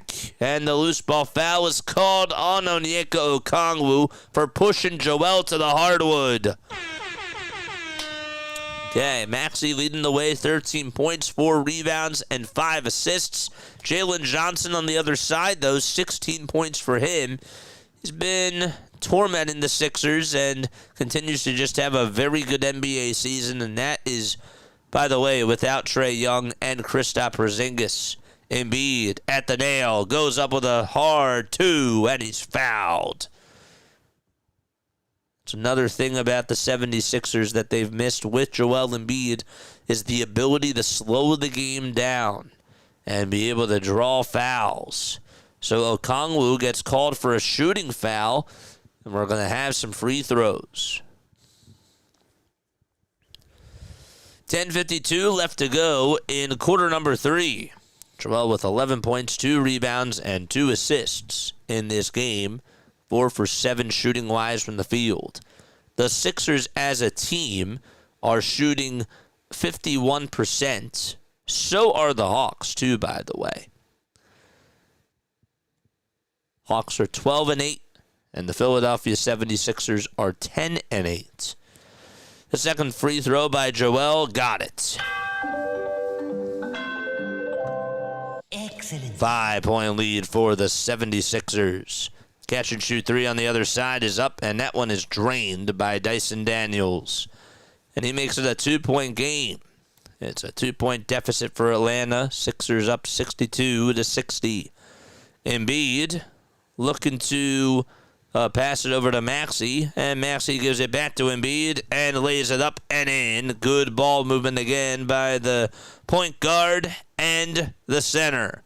64-60 Philadelphia. Daniels is going to throw it down with 2 hands, and Jalen Johnson gets the apple. Sixers have only 20 points in the paint, and the Hawks have 36. Got to be better from that angle. Maxey's tray. It's a little bit strong. And it's rebounded by the Hawks again. And they'll tie the game back on a Risache floater. Be nice for them to try to get back in defense, or back on defense, as Maxey draws the contact. He's fouled as he tried to lay it up and in. And he gets hit on the left hand by Alexander Walker. There's Joel. There's the Embiid boats. Love it. Sixers trying to get the lead. Other scores around the NBA. You got the Thunder down by 1. It's 55-54 against the Portland Trail Blazers. First free throw by Tyrese. He'll knock it down. He's 7 for 8 from the line. The Knicks are up 62-54 against the Toronto Raptors. And the Boston Celtics have a 7-point lead against the Cleveland Cavaliers. It's 72-65. Foul shot number 2 by Tyrese Maxey. Got it again. Excellent. They are in sync. How about the steal by Barlow? And now Embiid has it over on the near side. It was a bad pass by Alexander Walker. Embiid zips it to Grimes. More ball movement for the 76ers as the ball finds George. George goes down the lane. Can't get it. Barlow grabs the rebound, puts it up, and puts it in. 4-point lead for the 76ers and a timeout taken by the Hawks. What a possession there and a great execution by Dominic Barlow to just be able to find where that ball was going to bounce. And he had the tug for that basketball against Okongwu. And, well, it ended up working out. 68 points for the 76ers and 64 for the Hawks. We step aside. We'll be right back.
Let's go, baby. The 76ers lead it 68-64 against the Atlanta Hawks. Hi, everybody. My name is Jason Joseph. This is Play-by-Play with JJ. We go on for the Sixers, the Eagles, and the Phillies. If you guys like our content, make sure you guys hit the thumbs up button. We do an old school radio play-by-play style on here. We have a lot of fun. Rising Rhino is here. Rhino, of course, doing a lot of football today. It's his jam-packed day for the NFL. And make sure that you guys go check him out. He is the best. Let's go. All right, Sixers up by 4. It's 68-64. Philadelphia. All right, here we go.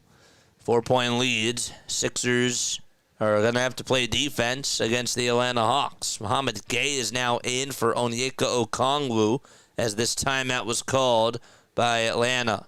So the timeout is over.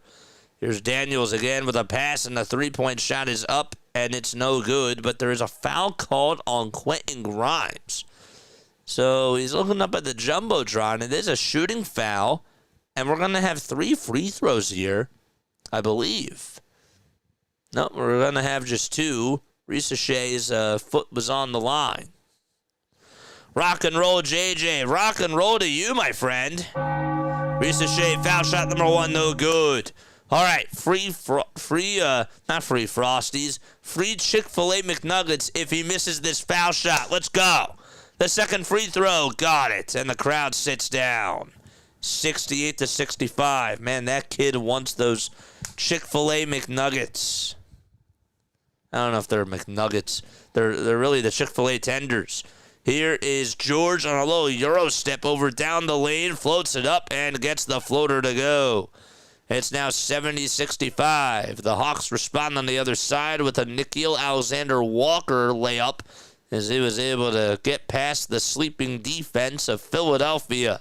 George to Embiid. Embiid looking to pass it to somebody, but he fakes the handoff over to Maxey, and Embiid goes up with a 2. He's fouled, and he draws a lot of contact. And, well, we're going to have some more free throws coming up. It's Mohamed Gay, who was guilty for committing the foul there. They say that Joel Embiid is a gravity of force. That's what people tend to call him because he's just able to lure a lot of guys on him. He gets a lot of attention. Even if he's not jumping or dunking the ball like he used to, he still gets a lot of attention. The first foul shot by Joel is a little bit off. Sixers, by the way, are 5-5 at home. Make sure you guys hit that thumbs up button and hit that subscribe button as well. We are now 39 away from 82 hundo. The second free throw by Joel. It's good. Excellent. 71-67, Philadelphia up by 4. Johnson, Risacher, Alexander Walker, Daniels, and Gay all out there for the Hawks. Here's a spin-around, turn-around jump shot. Good contest by Dominic Barlow, and that shot was missed by Jalen Johnson. George got the rebound and puts up a 3, and that one's a little bit short. Risacher gets his miss. Johnson down the lane is able to throw it down and get a little dunk to go. 71-69 as the Hawks cut the lead to 2.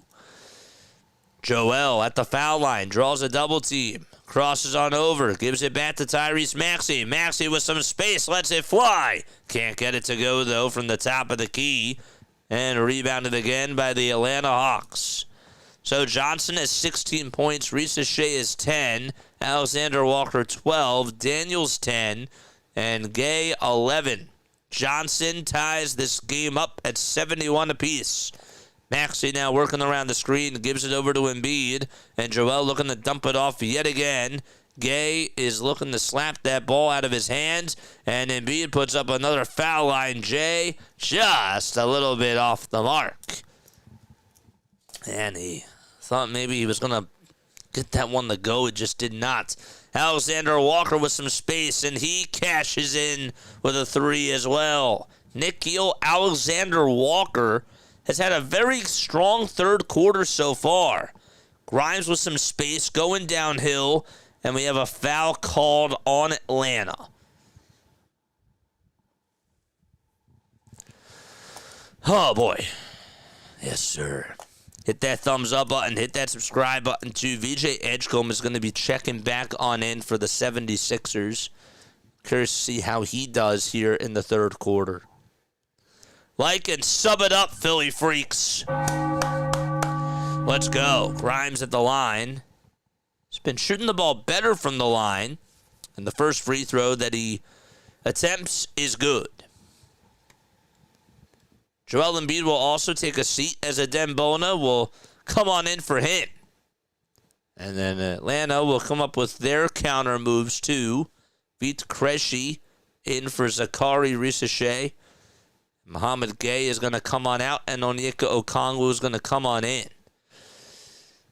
A player seems to be going back to the tunnel for the Atlanta Hawks. We'll get you a name as to who in just a couple of seconds. By the way, we did hear that Luke Kennard was available to return. He was dealing with an illness. 74-73, Hawks up by 1. 6:15 left to go in the third quarter. And Grimes plays sensational defense, but he was called for a foul at the end. Johnson was going up with an elbow J, and he just got a piece of his left pinky, it looked like. Oh, gosh. What's up, Scott? Scott says, how many points does Tyrese Maxey have so far? He has 15. 15, 6, and 4. That's 6 assists and 4 rebounds. JJ had to pull up before my stream starts. You're the best. And you know what would make you even better, my friend? Drop your link down below. I want you to get that free promo, man. Foul shot number 1 was no good. Foul shot number 2 by Johnson. He got it, and that kid is still, he's like, come on. Come on. Just miss the second foul shot. Do it for the Sixers. Do it for the fans. Maxey dribbling with the right hand, and we have an illegal screen called on Adem Bona. Sloppy basketball by him. You know, we've talked about it before, that Adem Bona, even though he doesn't really get a lot of playing time, when he does go out there, he just seems to be making some careless mistakes. And that's just another one of those plays where just not able to do what the Sixers need him to do. We have a turnover called on Okongwu, so the Sixers and the Hawks exchange turnovers. All right. The Sixers, by the way, are also in the bonus, too. 75-73. Maxey with a dump-off over to Edgecombe. And now back to Grimes. Quentin over on the outside. Dribbles with the left hand, looking to give it back to Maxey at the logo. 11 turnovers by the Hawks and just 6 by Philadelphia. Sixers in their blue and white uniforms. Maxey to Edgecombe. Shot clock winding down. Edgecombe's 3. Won't go. Rebound by Bona. Back outside to Maxey. Maxey going downhill. Puts up a shot. And he is tripped up and fouled as well. Tyrese Maxey doing it all. And he will go to the line. Nickeil Alexander-Walker just got him right on the hand. Well, he threw his hands up, too. Just slapped him right on the hand. And Maxey will try to tie the game back. But first, the first free throw is good. All right. Maxey with 16 points, 6 assists, and 4 rebounds. The bad thing about Maxey is that his shooting night has not been so good. He is 1 for 7 from downtown. He does tie the game, though, at 75 apiece.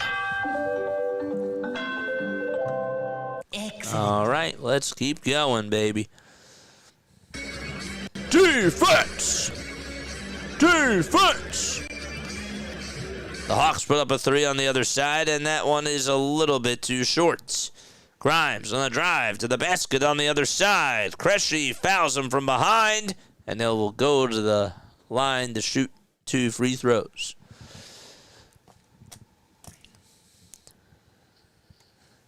Sixers doing a much better job out in transition, too. You could just see that Grimes was being the speedster that he is. Just going downhill, initiating contact. And again, Sixers in the bonus. They're drawing the fouls, and it seems to be working. Luke Kennard will check back on in. The guy that did go out into the tunnel was Dyson Daniels. So I just wanted to let you know. Or sorry, not Dyson Daniels. As the foul shot is up and in. It was Keaton Wallace. That's who it was. So Keaton Wallace is the one who went back on into the tunnel just a couple of minutes ago. Kennard at the top of the key. Rolls towards the left side. Nearly throws it away. 5 seconds left on the shot clock. The shot goes up. It's blocked by Tyrese Maxey. And out of bounds it goes. Last touch by Tyrese. A little finger wag by Andre Drummond over on the bench. Love to see that. 3 seconds left on the shot clock, too, by the way. Krejci went up with a 3 on the near corner, and Maxey swatted it away like it was a mosquito. Let's go. 1 second left. Sixers are able to get a steal off the inbound pass. It went over to VJ Edgecombe's way, and the Hawks commit a turnover. Maxey with a bounce pass over to Grimes. Grimes driving downhill. Back outside to Bona for a corner 3. It's short, and Barlow tips it into the hands of Okongwu. Thought maybe the Sixers, or that one Sixers player would be there on the tip. Nobody was there. It was not a Sixers player. It was a Hawks player instead. On the outside is Dyson Daniels rolling down the lane, spinning, giving it back to Johnson for a catch-and-shoot 3, and that one's short. And another offensive rebound by Onyeka Okongwu. Here's Kennard for 3, and VJ Edgecombe's going to hug the basketball and try to slow the tempo down, slow it down. Here again is Grimes. Grimes dumps it off over to Bona. Almost got him tripped up, and Bona's reverse layup is no good. It just was a little bit strong. I've been saying that word tonight a lot. It's been just a little bit strong. Something that I got to work on.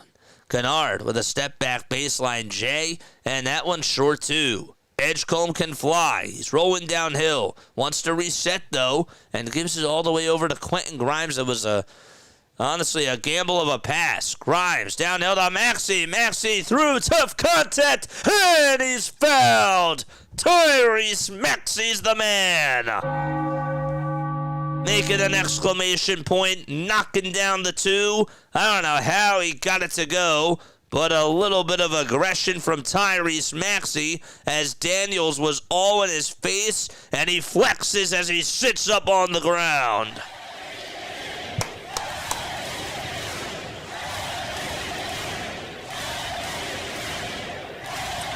Let's go, baby. The and one. Excellent. And that increases the lead to 5. 3:15 left to go in quarter number 3. It's Barlow, Maxey, Edgecombe, Bona, and Grimes out there. Actually, scratch that. It's Edwards in there instead. It's Maxey, Edgecombe, Edwards, Bona, and Grimes. And the Sixers yet cause another turnover. This Hawks team has just put up 18 points in this third quarter, and they have not had a field goal in a while. They're just 2 for 4 on free throws in this quarter, the Hawks, but it's been a little bit of time since they were able to knock down a field goal. Grimes over on the corner, budges his way over towards the baseline, and jams it on in with the right hand. And Quinn Snyder's going to go back to the drawing board as a timeout is called.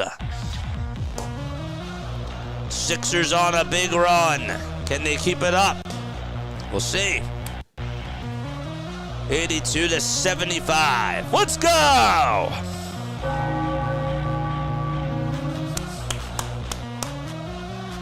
Let's go, baby.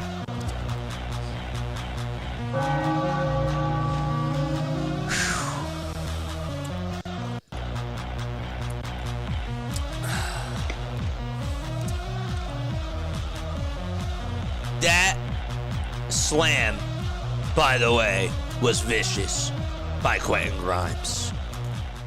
That was a nail that he threw down. Beautiful. Oh my gosh, look at my friends, man. JC, what is up? Let's go! Rising Rhino's in the chat. Look, we got all the content creators. We got Rising Rhino, we got Snowman, we got our boy DN. We got a good crew. Let's go, baby. JC is in the chat. Shout out to you.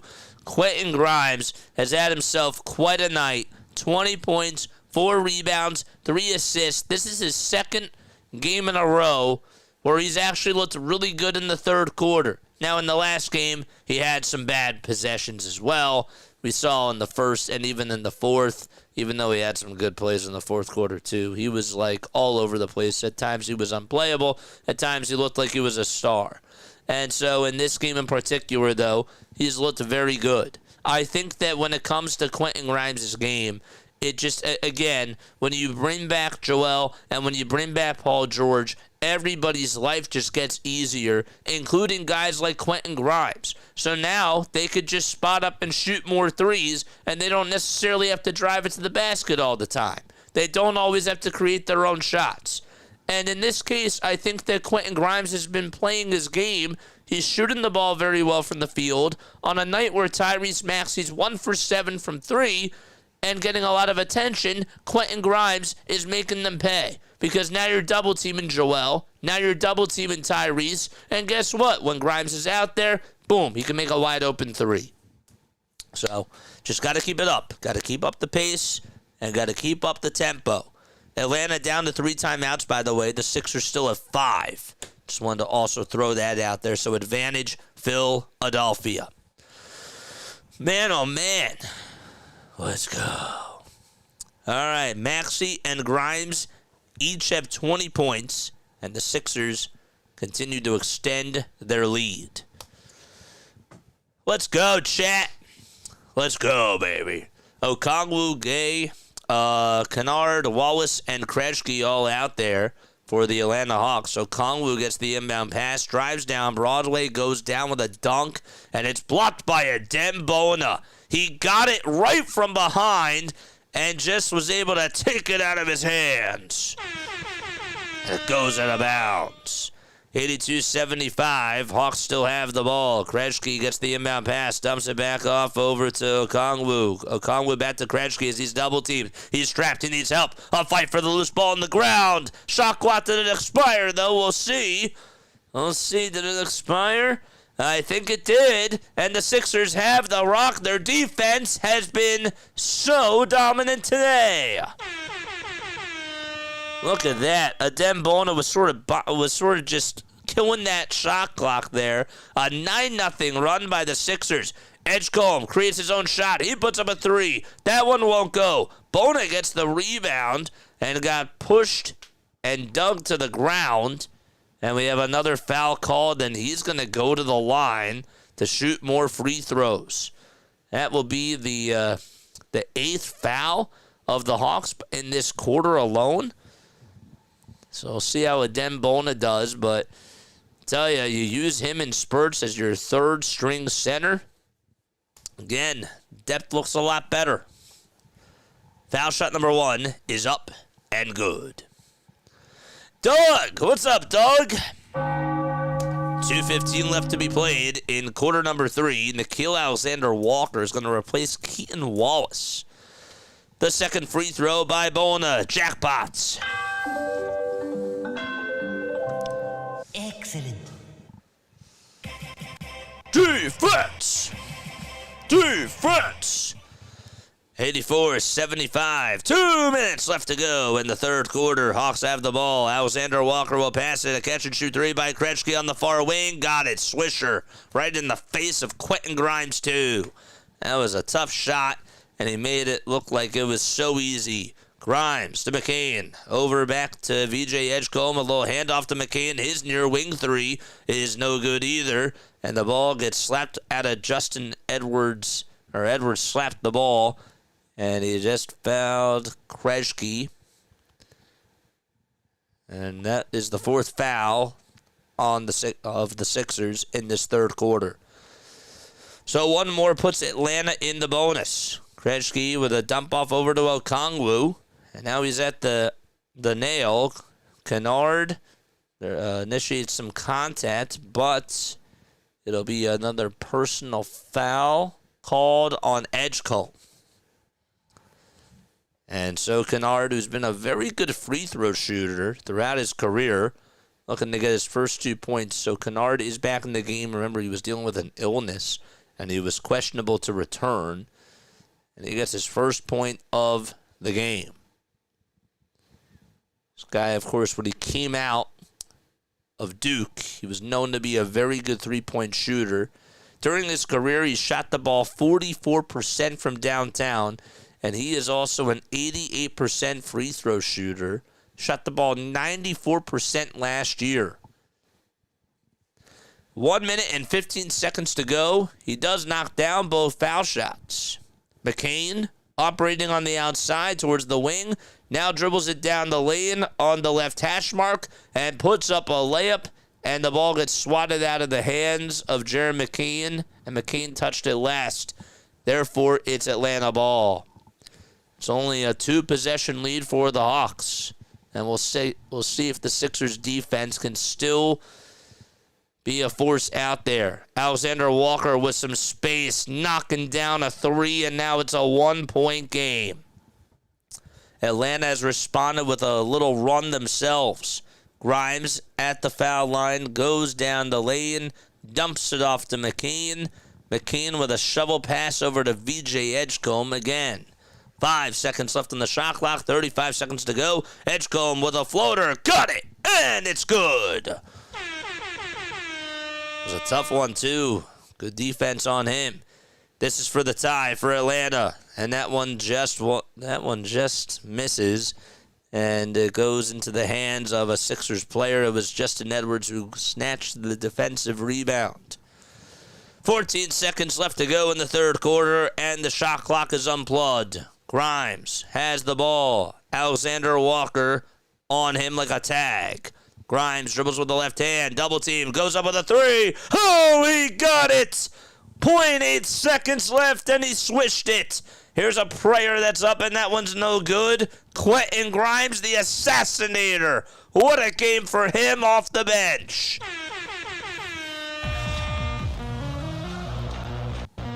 He's just stepped back and hit a contested three.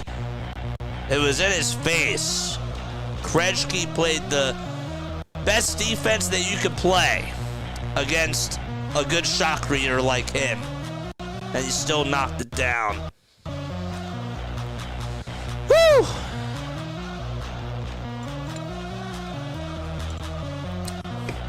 Ooh, he's having a game.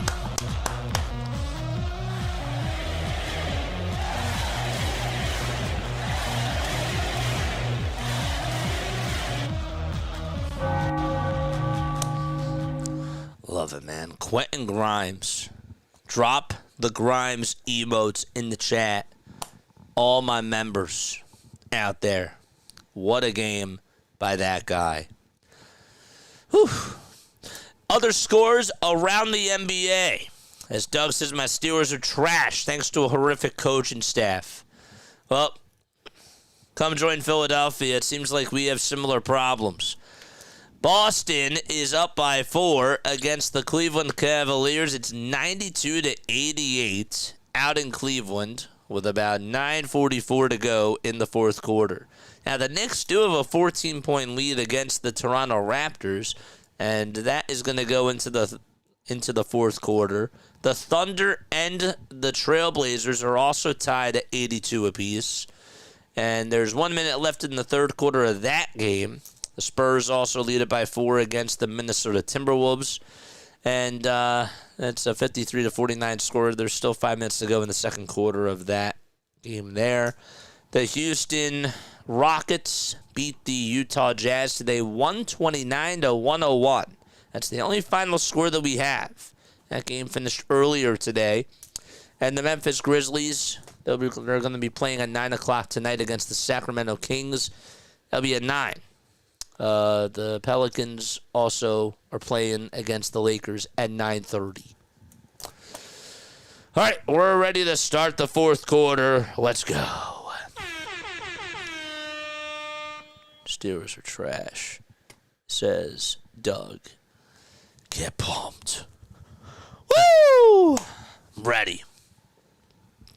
Excuse me.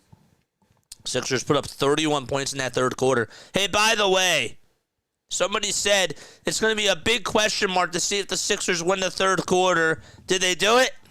They did. Check. Now they just got to win the game.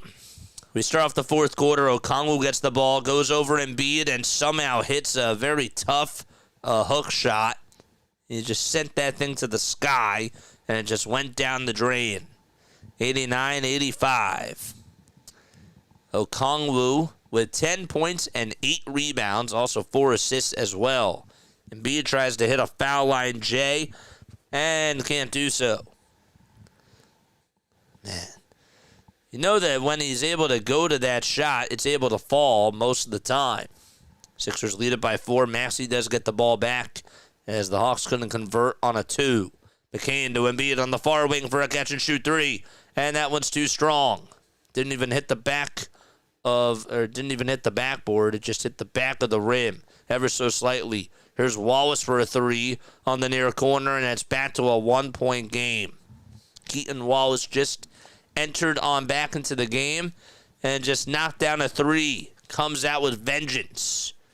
Edgecombe looking to try to pass it, but then Wallace ended up getting a hand on it, and we're going to have a jump ball here. It's over at the nail, and jump ball signaled. Man, come on. The jump ball is going to belong to Nickeil Alexander-Walker and the Atlanta Hawks. Here's a drive on the other side by Mohamed Gay, and the Hawks take the lead Edgecombe ends up losing the ball, and it's now 90-89. McCain, Maxey, Edgecombe, Edwards, and Embiid. That's the 5 out there for Philadelphia. Edwards back over to Maxey. 5 seconds left in the shot clock. Maxey at the elbow, lost the ball, and it's picked up by Wallace. It's 2-on-1. Wallace back to Okongwu, and now Alexander Walker comes on in, and he makes the layup, and Nick Nurse wants to take a timeout. That's the right way to manage this little run here that the Hawks have went on. Maybe that'll stop the bleeding. We'll step aside. We'll be right back. Give me about a minute or so just to get up and stretch. I will be right back.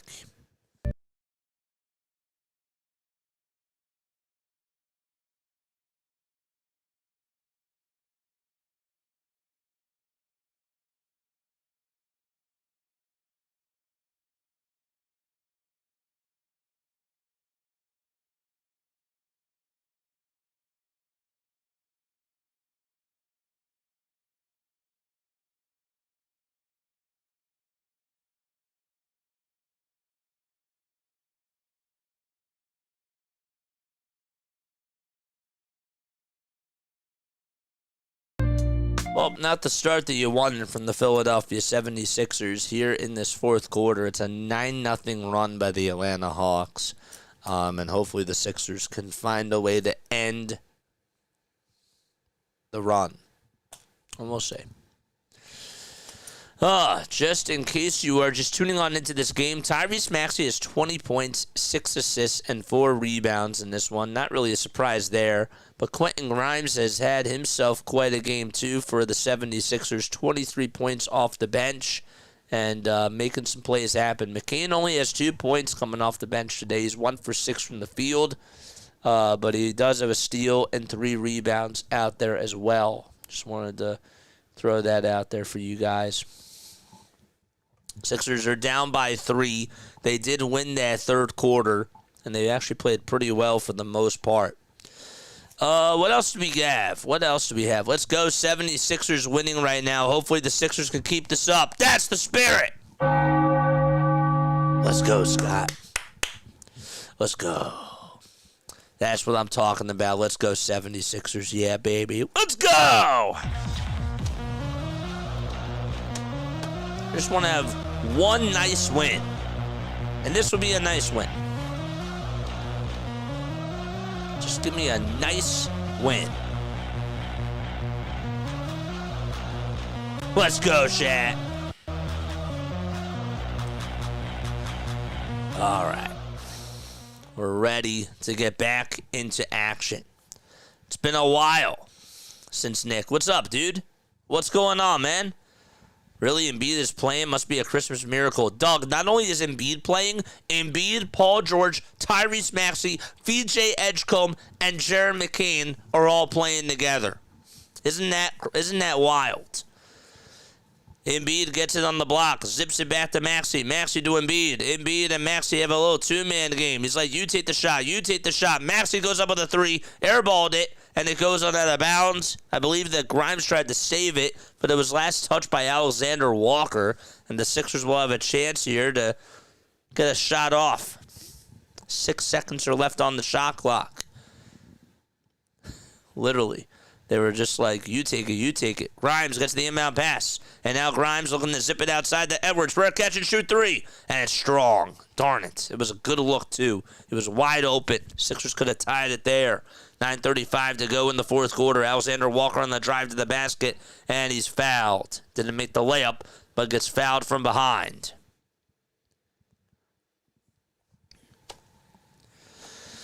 Oh, boy. That was by Justin Edwards, too. By the way, that is his third personal foul, Justin Edwards. He's 0 for 2 from downtown. We'll have some free throws coming on up. We're at 8,000, baby. Good luck with the rest of your stream. Have to start, but I'll see you later, says DN. Yup, I will see you soon.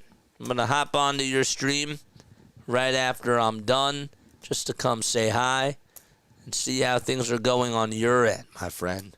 Shout out to you. Shout out to Rhino. Good luck to them on the call. If you guys want to go check out the Commanders game, you most certainly can. All you got to do is just go to their channel.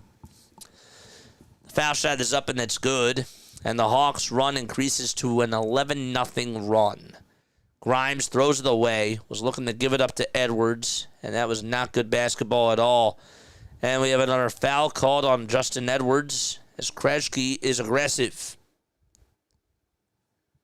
It's now 94-89.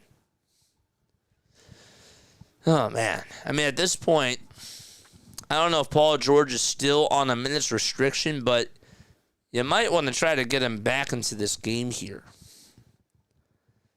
First free throw is up and in by Krejci. Dominic Barlow and Adem Bona are going to step on in.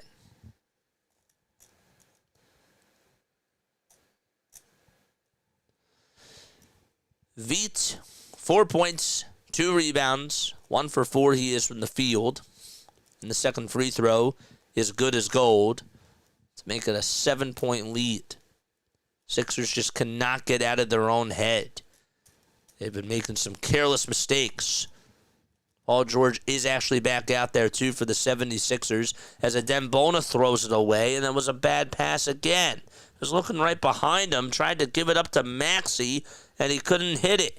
Here's a two-pointer that's up, and that's no good. And on the second try, Krejci tries to go up with a layup again. No. And Barlow got the rebound. Tried to give an outlet pass over to Grimes, and it goes out of bounds. What is going on with the 76ers? They're turning the ball over. They're getting careless with the basketball, and Atlanta has all the momentum now. Krejci looking to inbound it to Alexander Walker at the Xfinity Mobile sign, and he does, and then Adem Bona fouls him immediately. Just pushed him right on the waist. That's now the 4th foul. That's not good.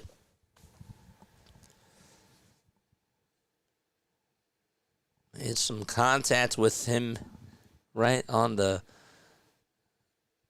the logo. Alexander Walker gets the inbound pass, works over towards the left side, tries to throw down an alley-oop pass, but it was a little bit strong. Now Grimes, operating for the 76ers, gets it, gives it back to Paul George at the top of the key. George wants to ISO. He wants to dance. Has Okongwu on him as his defender. Steps back, puts up a 3, and that one's too strong. Gosh.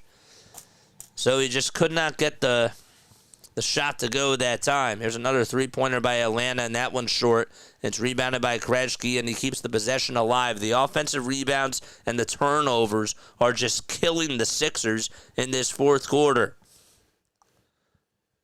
Alexander Walker tries to go up with a shot, and it is blocked by Barlow. Last touch, though, by Dominic Barlow, and 2.8 seconds left on the shot clock. The Hawks will inbound it.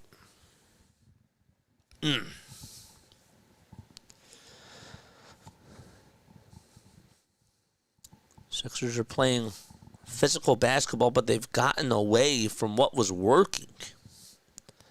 Krejci over to Johnson, and his prayer is airballed, and the Sixers do finally get a stop. It's a shot clock violation.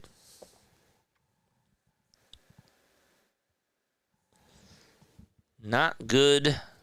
Not a good 4-minute start to this fourth quarter by the Sixers.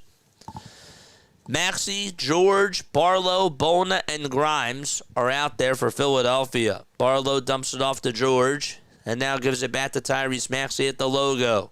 Maxey tells Bona to step up.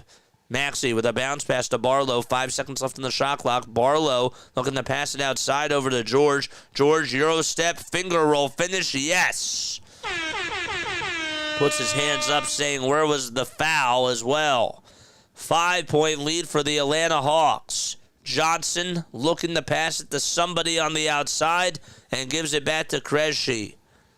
8 seconds left on the shot clock to go. Daniels back out there. Finds a wide-open shooter. That's Keaton Wallace, and he hits the tray from the far wing. And the lead is now 8 for Atlanta. Now they're giving up wide-open threes, too, while they're at it. George to Barlow. His catch-and-shoot three-pointer is short. Sixers got the look there. And Grimes gets the rebound. He was standing right next to Paul George at the logo. That's how long the rebound was. Grimes looking to try to pass it, and it's knocked away and deflected by Jalen Johnson. And now maxey has to guard him. Tough ask for him to do so. Downhill is Okongwu. His floater is airballed, and maxey comes up with his rebound. I don't know how he airballed that floater, but he did. Grimes on the near wing, steps back, looks to try to pass it again. Everybody's trapped, and now maxey tries to get some space, goes down with a layup. First time, no. Second time by Bona, yes. We played halfway through this fourth quarter. I'm interested to see if Joel Embiid is going to come back out there or not. Daniels again on the drive to the basket, and another foul called on Paul George as he initiates the contact. Daniels, that is. We're going to have some more free throws. The Sixers have only put up 4 points in this fourth quarter, and that's been the main story. They're being outran 17-4. The Hawks have done a better job on defense, but it just seems like that the Sixers looked a little bit more fatigued. Trying to learn about the NBA from you, my friend. You're the best. You really are, man. I appreciate you for being on here. I'm happy that you like following along. 20 points for Jalen Johnson, making now 21. As the lead has increased to 8. Sixers need a run. Bona at the logo, looking to pass it to Grimes as he lofts it over to him. Grimes back over to maxey as he's double-teamed. And they have to play hot potato. They give the ball away to Grimes, and now back to maxey. 5 seconds left on the shot clock. maxey on the drive to the basket, puts up a shot. It's blocked and taken away by Jalen Johnson. Darn it. Johnson gets his alley-oop pass blocked, and now maxey goes downhill, lays it up, lays it in, and Daniels gets called for a shooting foul. Jalen Johnson not able to come up with an alley-oop pass that was supposed to go to Mohamed Gay.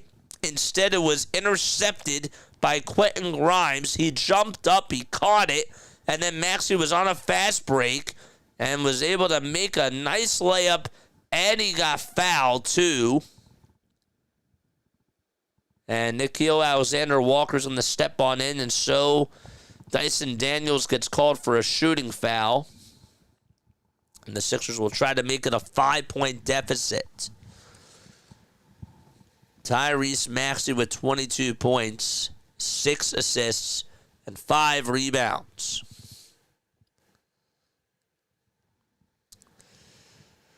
Man.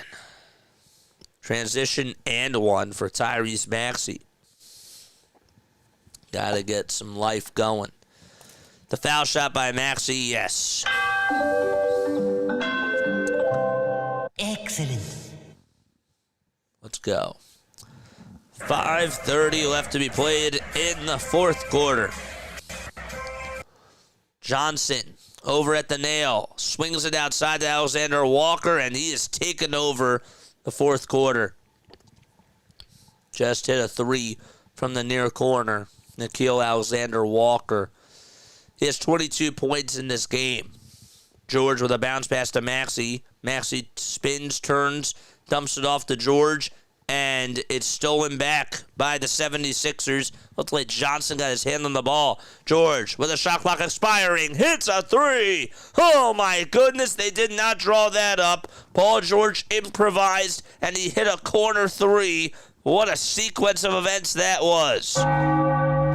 104-99, there's another 3 by Atlanta. That one won't go, and the Sixers have momentum now. Maxey with the rebound. He'll reset at the top of the key. Dribbles with the right hand. Goes towards the elbow, and we have a foul called on Paul George. He gets called for an illegal screen, and Nick Nurse is animated. He has his hand on his hair, and he's not happy about that. That was a bad play by Paul George. He just did not... he moved just a little bit. The Hawks are going to call a timeout. Nick Nurse is still chirping at the refs. They say it was a Hawks timeout. And again, I don't know if they're going to challenge or not. I can look at Twitter. Maybe they have it wrong. I did not see the green light go on. But, gosh, it's bad. I got to take a very, very quick step off. Just very, very quick.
.431 to go in quarter number 4. 76ers down by 5 against the Atlanta Hawks. They were doing really well in the first 3 quarters, and then to start off the 4th quarter, the Hawks went on an 11-0 run. That got them back in this game, gave them the lead, and the Sixers are down by 5. I don't know if that's going to be it or not for Joel Embiid. You figured that he was going to be on a minutes restriction tonight. He's played 21 minutes. Paul George has played 22 minutes. Just wanted to throw that out there, too. And VJ Edgecombe, 21 minutes for him as well. Maxey, though, with 38 minutes tonight. Dominic Barlow has played 33. And Grimes has played 32. McCain just 17. So those are the minutes tonight for the 76ers. Grimes and Maxey each have 23 points. Joel has 16. Paul George has 14. And by the way, that was just a timeout by Atlanta. So the Hawks have 2 left. The Sixers have 3. All right. Johnson on the handoff to Alexander Walker. 4:18 left to go in the 4th quarter. Alexander Walker with a drop-off pass to Johnson, and Johnson lays it up and flexes in front of Paul George. 106-99. Jalen Johnson with 23 points. Nearing, or actually just 2 points above his average. Maxey on the drive to the basket, lays it up, lays it in, and one. Nice job, Tyrese Maxey trying to keep the Sixers alive and say we're not done yet. Let's go.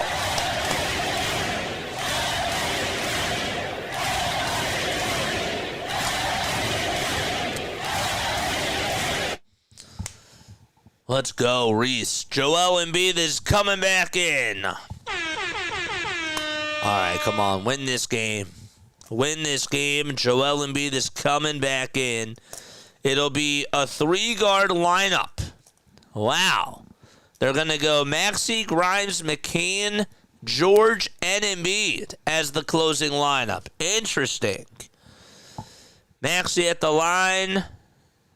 And the foul shot is up, and swish goes the basketball. Excellent. 4 minutes to go in the closing minutes for Philadelphia. They're down by 4. Here's Johnson again. Back to Alexander Walker. He steps back, gives it back over to Johnson on the elbow. Spins, turns, throws it back outside. Here's a 3-point shot. It won't go. George lost the rebound. It went off of his right hand, and it goes out of bounds. Oh, man. All he had to do was catch the rebound there. It just slipped off of his right hand. Nobody was near him. He was wide open, and he's absolutely mad at himself for not hanging on to that. Another careless mistake by Philadelphia. 106-102. And so a fresh 14 for Atlanta on the shot clock. George, though, makes up for it. Gets a steal. Goes up for a 2. Can't get it. And it goes off of Alexander Walker, and it's going to stay. Oh, nope, it's going to go off of Paul George. The ref signaled that it's going to be Atlanta ball. 106-102 is the score. 3:30 left to go in the fourth quarter. He had a nice steal and then just could not finish with the 2. Here's another three-pointer. That one won't go. Embiid gets boxed out by Johnson, and Johnson lays it up and in, and now makes it 108-102. Atlanta. Maxey driving down the lane, puts it up, puts it in. Another and one opportunity for Tyrese Maxey. It's been the fourth quarter show. Tyrese Maxey taking on over again. Another nice drive to the basket. That was Allen Iverson-esque with the ball handles and the finish. And just the work of art that Tyrese Maxey is able to provide. Timeout by Philadelphia. 108-104. 3:11 to go in the fourth quarter.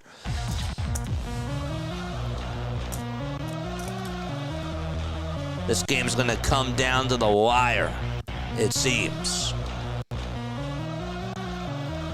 Let's go, Sixers. Have to get ready for work. Thanks, JJ. Take care. Have a good night at work, my friend.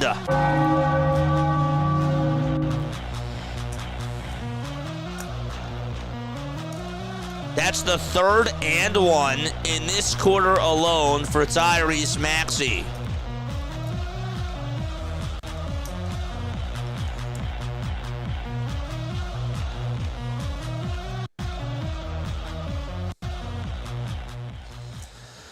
All right. Nice. Did the NFL game get started right now? Did it just get started? Or not yet? No, not yet. Starts at 8:20.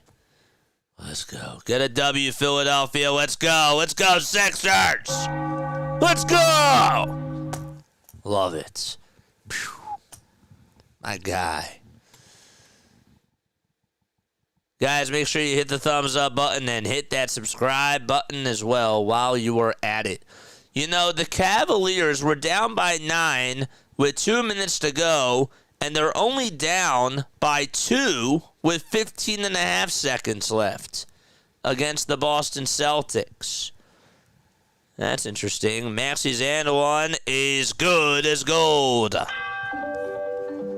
He's the man. Excellent. 3:08 left to go in the fourth quarter. Philadelphia down by 3. George playing defense on Jalen Johnson. Can they lock down all windows? Johnson on the drive to the basket. Can't hit the layup. And we have a foul called, a very late foul signaled on Paul George. He says no, no, no. Can the Sixers challenge this? Can they challenge this? That does put Atlanta in the bonus. I don't know if Nick Nurse is going to challenge it or not. Let's see again. On a replay, they're not going to show one. Jalen Johnson's going to go to the line for 2. Now they do show it. It was really not, they didn't really show the replay, the full replay there. They just saw George getting the rebound. First foul shot, no good by Johnson. Fans on their feet, wanting those Chick-fil-A nuggets. If Johnson misses, they'd get it. The crowd is roaring. The second free throw, good. And the crowd sits back down. It's 109-105. Sixers down by 4 points. 2:50 left to go. Maxey with a bounce pass over to Paul George, and he rolls down the lane, goes up with a contested 2, and rebounded by Onyeka Okongwu. Joel Embiid could not get there. Johnson again at the top of the key, swings it outside, catch and shoot 3. It's no good by Vita, and saving it is Quentin Grimes, and he gets fouled by Dyson Daniels. So he is fouled, and are we going to walk the floor? It looks like that the Sixers are going to get, obviously they got fouled there. Grimes just tried to save that thing, and Daniels made some slight contact. So that was the last foul Atlanta had to give. All right. Offense for the 76ers. Maxey tries to give it to Embiid. Luckily, it was saved by McCain. McCain just came on in for the 76ers, and he's in for VJ Edgecombe, I believe. McCain back over to Maxey at the top of the key. Maxey steps back, puts up a three, and that one's just a little bit short. He had the space, just could not knock it down. 2:05 left in the fourth quarter. Just couldn't cash it on in. All he had to do was make the shot. It was a good call there, too. Daniels with a floater inside. Too strong, tries to tip it back up and in. Grabs his own rebound, kicks it out to Okongwu again. And these second possessions are killing the 76ers.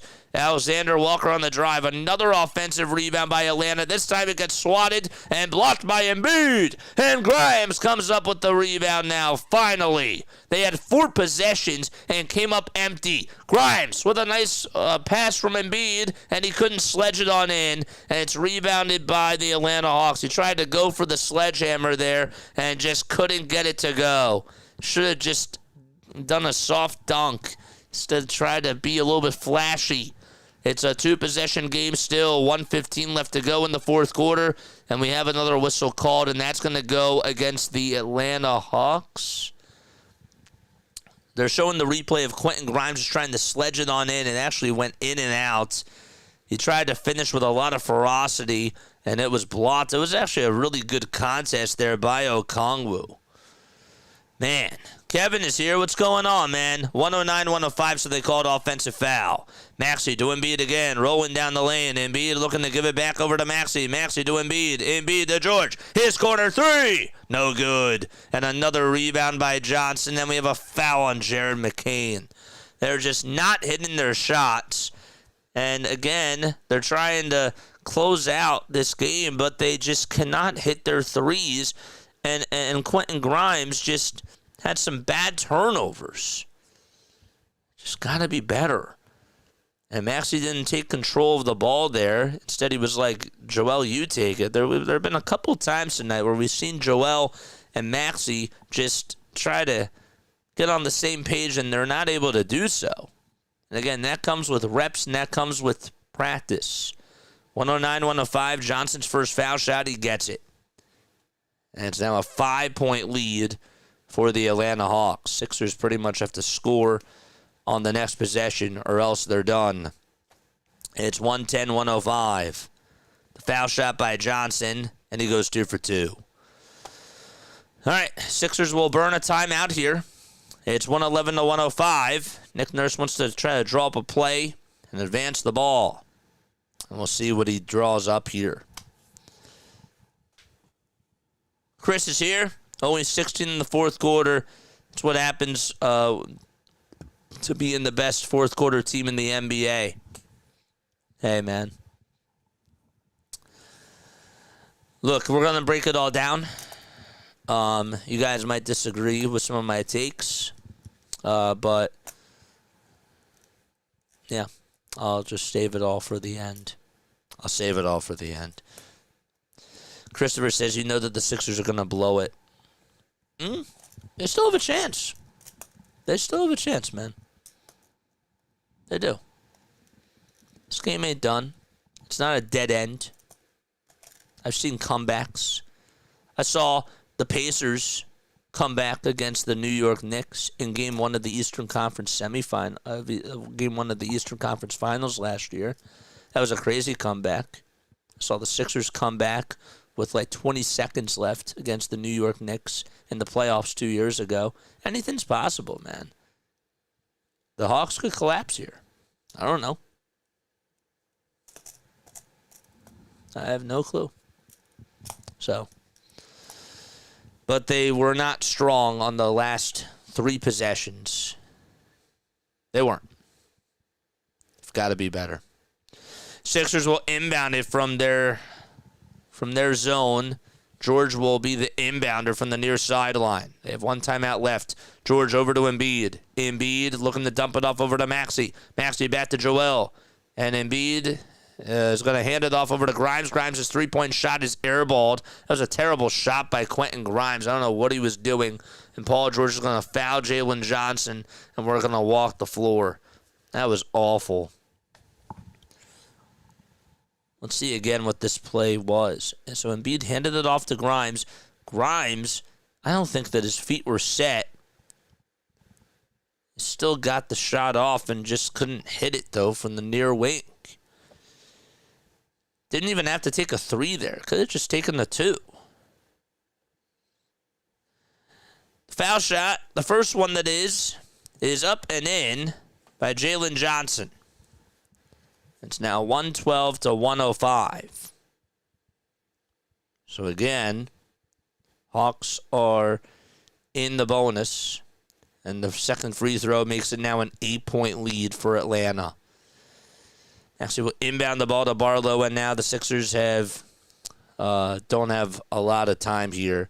Grimes gets it over on the far wing, puts up a 3, and he gets that one to fall. 113-108, 40.9 seconds left to go. Daniels gets pushed and fouled with 39.2 seconds left. Got to hit everything here. There's not a lot of margin for error now, of course. Grimes did hit the 3. That was big. Ended up getting his defender on a pump fake, thinking that he was going to pass the ball. He was looking to just guard the pass and not guard the shots. So we have more free throws coming up by Jalen Johnson. First one is short. Door not fully closed yet. It was actually Dyson Daniels. 113-108. He's 0 for 2 from the line today. The second foul shot by Daniels, and that one does go down. So it is a 6-point game. Maxey inbounds it over to Barlow, and now back over to Maxey. Maxey from the logo, pulls up from 3, and that one won't go. George tracks down the rebound, gives it over to Embiid. Embiid looking to hand it off over to Maxey, and Maxey now to George for a catch-and-shoot 3, and George can't get that one to fall either. Embiid gets the rebound, puts it up, puts it on in, and we have another foul called on the 76ers after the shot was good by Joel Embiid. So it's a 4-point game with 21.5 seconds left to go. And again, the Hawks just trying to ice this one out and close it. 21.5 seconds left to go. Again, a good look for Paul George, just couldn't cash it on in. 28 points for Jalen Johnson, and he is 13 for 16 from the line. His free throw is good. This is just to close it out. Sixers' next game will be on Tuesday. Foul shot number 2, no good again. George gets the rebound. 20 seconds left in this game. Still not done. George driving inside. Gives it up over to Barlow. Barlow shots up. It's in and one. They're not done yet. It's 115 to 112. They just fouled Barlow, and he's going to go to the line for the old-fashioned three-point play.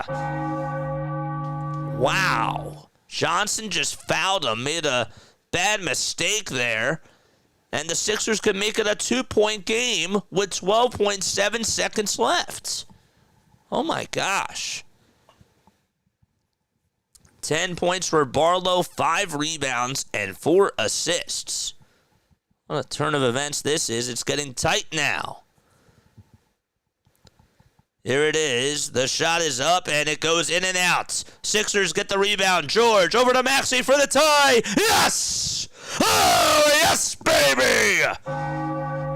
8.3 seconds left, and this crowd explodes.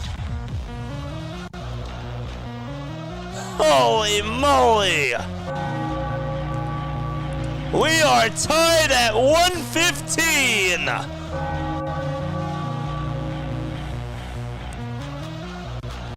Wow. Who would have drew that up? A missed foul shot by Barlow, and Tyrese Maxey, who just has not had a good night shooting, comes up clutch.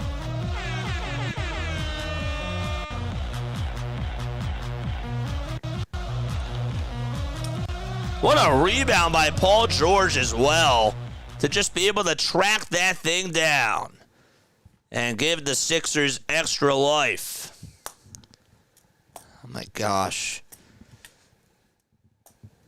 What a shot. Got to play defense, though. 8 seconds left, and the Hawks are probably going to hold for one more possession. They have not been able to close out the deal. 32 points for Tyrese Maxey and 12 points in this quarter alone. Wow. Crazy. All right. So the Hawks, by the way, still have one timeout left, and so do the 76ers. Barlow's still out there. That was a bad foul by Johnson, man. Daniels looking to inbound it for the Atlanta Hawks, and Maxey is going to guard the inbound pass. The ref gives the ball to Daniels. He has to try to inbound it. Gives it over to Okongwu. Okongwu back to Daniels. Daniels lays it up, can't lay it in. 2.5 seconds to go. Sixers don't call a timeout. George goes up with a three-quarters court shot, and we're going to overtime. Why wouldn't Nick Nurse call a timeout there? I guess that he thought that, I don't know if there was a foul call. He did signal for a timeout. This was sort of like in the playoffs a couple of years ago where Nick Nurse tried to call a timeout. The refs didn't see it, and we're going to go into overtime. Maxey's sort of putting his hand on Nick Nurse's shoulders, and he is not happy about that. He's being pushed back by the coaching staff. I was saying, why didn't he call a timeout there? And he did. He tried to signal for one. I'm looking at the replay here. Yeah, it looked like he signaled for a timeout, and the refs didn't see it. Oh, gosh. So George was forced to put up a three-quarters court shot, and that's why we're going on into overtime. Wow. Crazy. What a sequence of events. Oh, man. I cannot believe that this game is tied. You and me both, man. You and me both. Kevin says it's 3 closed now. What did I say, man? I said that this game still isn't over. And guess who was right? Me. I said it wasn't over, man.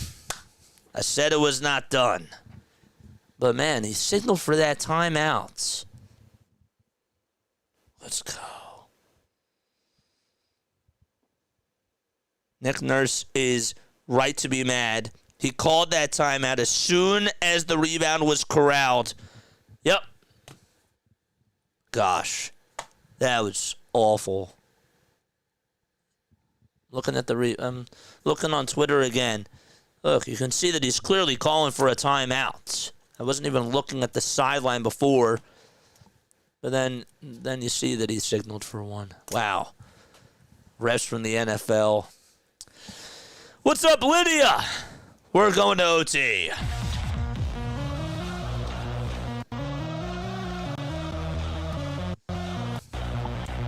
Hit that thumbs up button. Cinema. Down at the Xfinity Mobile Arena.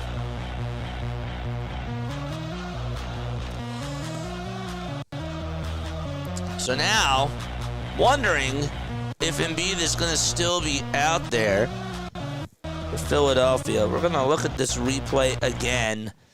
I mean, they keep showing it. He clearly corralled it. Yeah, look at Nick Nurse. He's signaling time. And the ref's not looking. Dominic Barlow is going to jump here. Embiid is still out there, by the way.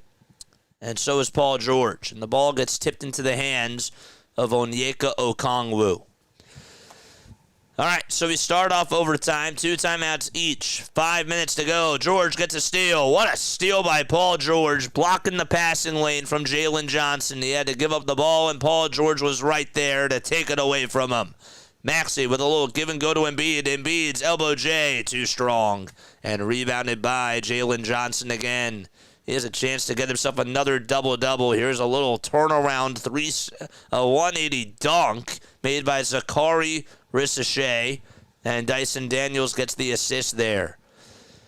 George gets it out on the nail. And now crosses on over. Spins, turns, tries to initiate contact, and he's fouled. He tried to bank it off the window. And, well, he's going to stand up and go to the line and shoot 2 free throws. Daryl says a Dem Boner needs to play as a power forward. And you thought that they were going to blow it, my friend, in the fourth quarter. Man, let's go. Let's go, baby. 117, 115, 4:09 to go in OT. Foul shot number 1 by George. It's up and it's in. How many overtime games have we gone through this year? It feels like a lot, man. It does. It feels like a lot.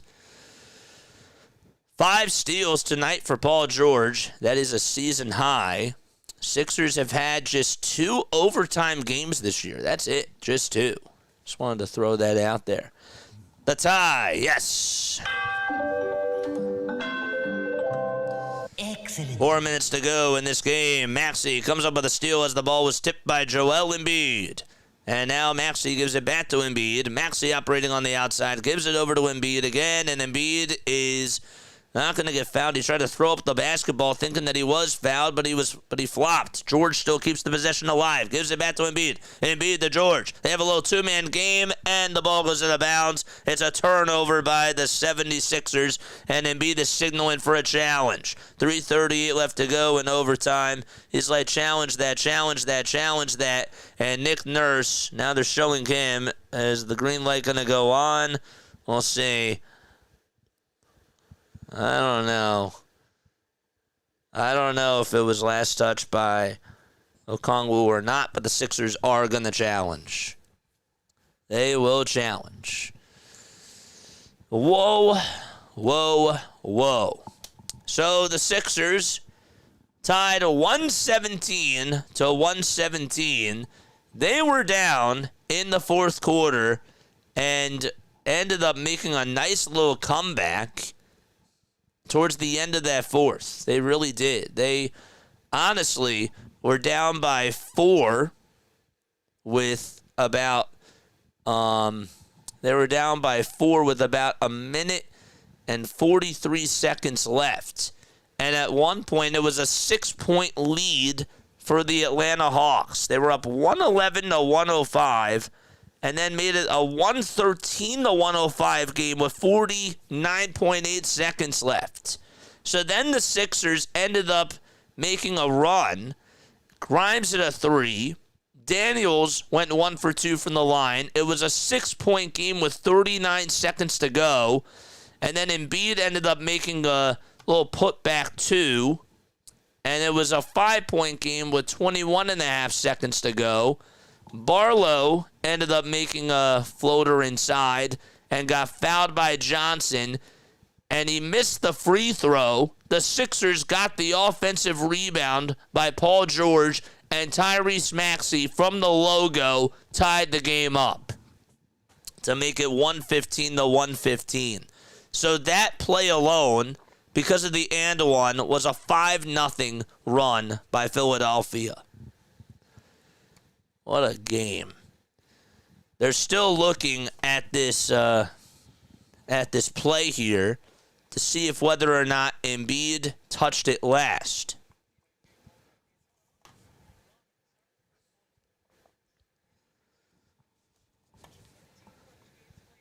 Don't forget to like. Don't forget to subscribe if you guys like the Sixers. We do like a radio play-by-play style on here, so for those of you that can't tune on into the games, that's what we do for the Sixers, the Phillies, and the Eagles, of course. Referees are still at the scorers table deciding what the verdict is going to be. Snowman still here. What's up, Snow? Let's go. Josh Cohen. What's up, JC? Man. Nick Nurse is so pissed that they ignored his timeout. Yep. The call is going to be overturned, and the Sixers retain their timeouts.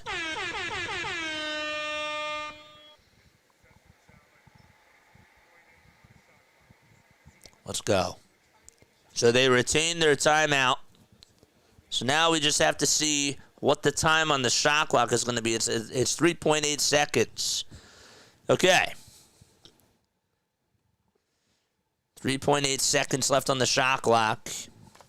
Jared McCain will enter on in for Paul George right now. McCain is going to inbound it here.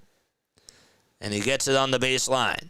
McCain has to inbound it over to Grimes. Grimes, his 2 is up, won't go. Tries to tip it up, not once, but twice. Tried to do it on the left side, didn't work, and then got the rebound on the right side and put it up and put it in, and the Sixers are back up by a deuce. Johnson on the drive to the basket, spinning, turning, Embiid guarding him, and he gives it back over to Daniels. Daniels looking to pass it outside. 5 seconds left on the shot clock. Here's an elbow J that's up, and we're tied again. Gosh, that was Nickeil Alexander-Walker. That guy has been crushing the 76ers today and has just put up a lot of points. Maxey being blitzed over at the half-court marker. Now zips it over to McCain. And now gives it back to Tyrese Maxey at the logo. Dribbles with the left hand. Gives it down low on the block to Joel Embiid. Embiid to Maxey for 3. In and out it goes. And Johnson comes up with the rebound as he boxes out Dominic Barlow. Johnson being guarded by Barlow. Zips it outside. Here's a wide open 3 by Gay. And that one is just a little bit to the right. Grimes comes up with his miss. We're tied 119-119. Sixers could use a bucket here for sure. 2:20 left to go. Maxey, number 0, floating it up, floating it in, and he's able to give the Sixers a 2-point lead. It's been the Tyrese Maxey show here in OT and in the fourth quarter as well. It's carried over, though. 2:05 left to be played in overtime. Alexander Walker tries to get past the trees, puts up a shot, blocked by Embiid. And Okongwu comes up with it. Here's another 3. And that's by Alexander Walker. He can't get it to go. Grimes tries to fight for the ball on the ground. That was McCain. And the ball goes out of bounds. And it was last touched by Jared McCain. He is not happy about that. They signaled that he last touched it, and now the other ref says that it was actually last touched by Daniels. 121-119, and we have another timeout taken. And this is going to be by Atlanta. So they ended up signaling that it was Atlanta, or that it was Sixers ball. And they, I believe, are going to challenge this. Yes. They will. Let's go. Back and forth in OT.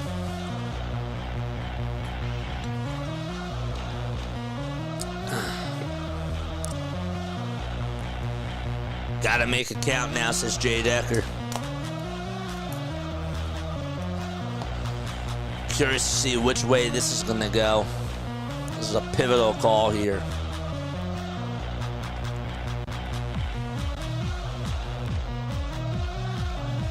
The Celtics did hang on to win, 117-115. The Thunder pulled off another win. What a start to their season. They are 20-1. They are 20-1 now on the season. I just don't understand. They are so good. This is a tough one to call if it was off of Daniels or McCain as he was on the ground. Another successful challenge, and the ball was last touched by Jared McCain. That's what the referees came up with as the verdict.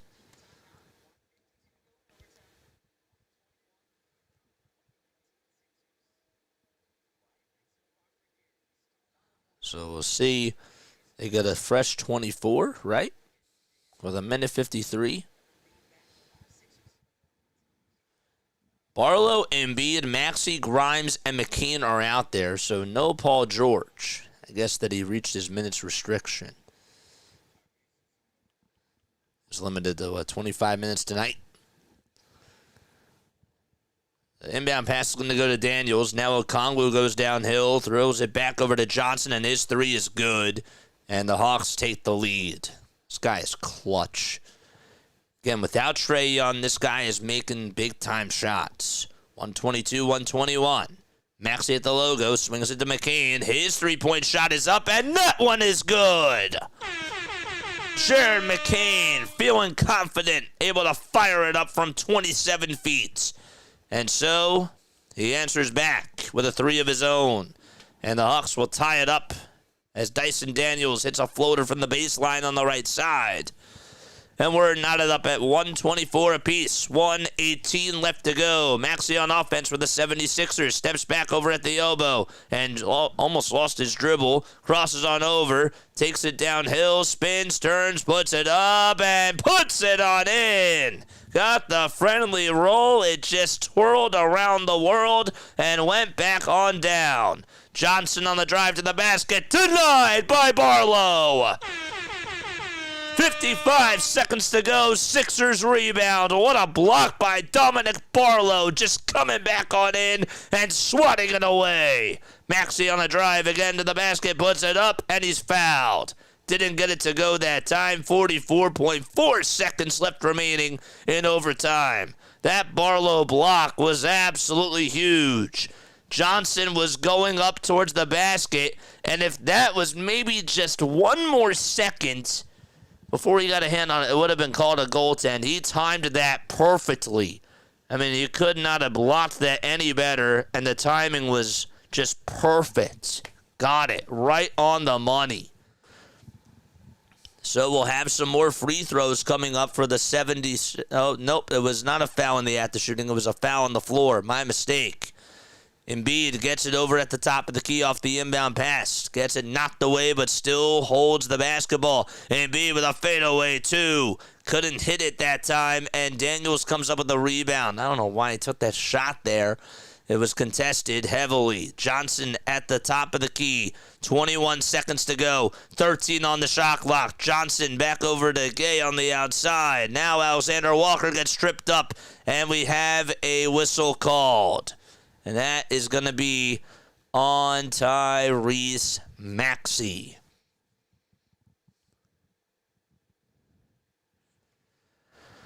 It is a personal foul. And the Hawks are going to call a timeout here with 14.2 seconds left to go. I mean, was there really contact there? Maybe ever so slightly, but that's just like one of the moments where you just got to let the guys play. Because, again, did he touch him right on the left side? Yes, but it was just it was soft contact. It really wasn't. It was really more of a ticky-tack call there by the referees. But the Hawks are going to take a timeout. Sixers still have 2 left. And the Hawks, after this, are just going to have 1. What a game, man. 126-124. Sixers were down by 7 points. Right? Were they down by 7? I don't know why I have to keep going back to this. In the fourth quarter, they were down 115-110 with about 21 seconds to go. That's really what it was. 115-110. They were also down by 8 points with about 45 seconds to go. And yet they have been able to tie it up. They went into overtime, tied at 115. Joel Embiid, Paul George, Tyrese Maxey, VJ Edgecombe, and Jared McCain are all playing in tonight's game for the first time this year. Wow. I'm here for the big finish. What a story this has been. And Tyrese Maxey has been taking over in the third quarter and in overtime. He needs one more assist to get a double-double. All right, here we go. 126-124. Hawks are going to inbound it over to Jalen Johnson. Johnson being guarded by Dominic Barlow. Johnson on the drive to the basket. Puts it up. Good defense by Barlow. And a rebound by Jared McCain. And now they'll try to play the foul game as Tyrese Maxey gets fouled. 4.5 seconds to go, and Maxey's going to walk the floor and go to the line. McCain high-fives Maxey, and, well, the Sixers are 4.5 seconds away from icing this game. They got to hit both of these free throws, though. Let's go. Nice job, too, by Maxey to swat that ball away on the rebound into the hands of McCain. Looked like Daniels was going to get there, and Tyrese Maxey just got his hand on it. Maxey with the first free throw, he missed it. Oh, gosh. Come on, got to be clutch here. 126, 124, 4.5 seconds left in this game. It's been good all game from the line. Foul shot number 2 by Maxey. He puts it up. That one won't go. It's rebounded by the Hawks. Oh, come on. Man, and they call their final timeout. And he's been good all game and just missed 2 big free throws to put the game away. Okongwu, by the way, in this game, 10 points, 12 rebounds. Johnson, 32 points, 13 rebounds as well. And Nickeil Alexander-Walker, 27 points for him. And this is now his second good game in a row. Dyson Daniels has 15, 8, and 8. There's been a lot of good contributions. Grimes off the Sixers bench, 28 points, 10 rebounds, 4 assists. He has looked really strong out there for the most part. Come on, man. Asia's here. What's up, Asia? Good defense on those free throws. All right, come on. Come on. 3.9 seconds left to go in this game. Just hang on. Play good defense, and we win. Let's go. Come on, man. All right, so the Hawks obviously get to advance the basketball. And sorry, they add 0.4 seconds left. They add 0.4 of a second. So it's really 4 3/10 seconds. Hawks are out of timeouts. Alexander is ready to inbound the ball. The referee gives it over to Alexander. All right, Alexander is still looking to inbound it to somebody. He has to get it off, and he gives it off over to Jalen Johnson. Johnson goes downhill on the baseline, puts up a shot. It's up, and it's no good, but there's a foul called on the 76ers, and Johnson's going to go to the line for 2 points. It was on Dominic Barlow. So obviously he has to hit both of these shots. There's 0.3 seconds left to go. Has to hit them both here. First foul shot by Johnson. And they didn't show if he made it or missed it, but the scoreboard's not changing. And I guess the Sixers called a timeout. Guess it was right before they put it up. Yes, they called a timeout. Good job not showing that. So they still have 1 timeout left. There's a coach's challenge here. They can still challenge without a timeout. What's the challenge?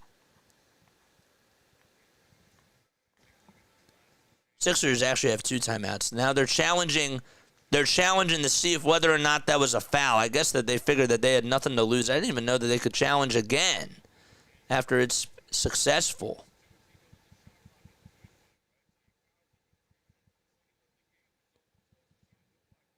Or were the Hawks challenging? The Hawks challenged, right? It was a Sixers challenge.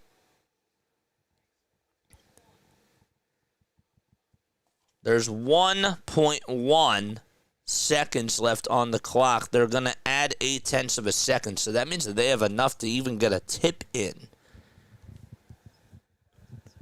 What the heck? So Johnson is going to go to the line for 2 free throws. That was a very late signal for a challenge by Nick Nurse. They didn't even show it over on the sideline. Just showed Johnson shooting the free throw, but they didn't. They showed it from his perspective. Referees are still talking things over here.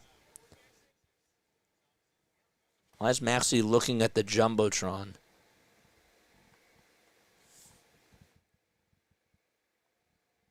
Referee now has the headphones back on again.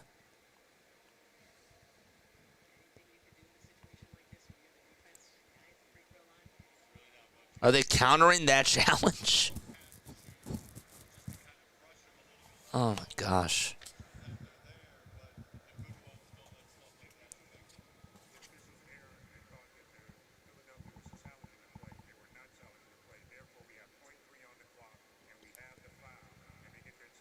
they thought that Philadelphia was challenging. So now they're going to put .3 back on the clock. It was not a Philadelphia challenge. And Quinn Snyder looks confused. Regardless, Jalen Johnson is going to the line for 2 free throws. So they get rid of the .8 seconds. Johnson's first foul shot is up and he gets it. It's 126 to 125. One more to send it into double overtime. And if he misses, the Sixers most likely going to win. Here's the second foul shot. That's up and that's good. 0.3 seconds left and the Sixers are going to take a timeout. That was so confusing. 126 to 126. Clutch foul shots by Jalen Johnson. This guy has proven to be a star. Just having a good year. He had 29 points in his last game, 12 rebounds and 12 assists. He's 23 years old. He's looking good. And again, this is without Trae Young for them and without Kristaps Porzingis. Man. Mike Boyd, 0.3 seconds is illegal if it's an inbound. What's up, Mike? 126 to 126. That was quite confusing. Missed free throws were a killer. All right, so 0.3 seconds left. The Sixers called their final timeout. And obviously, they're just going to have to tip it in. But not even, you can't even tip it, right? Because you're not going to even have time to get it off. You can't just it has to be like an alley-oop and a dunk.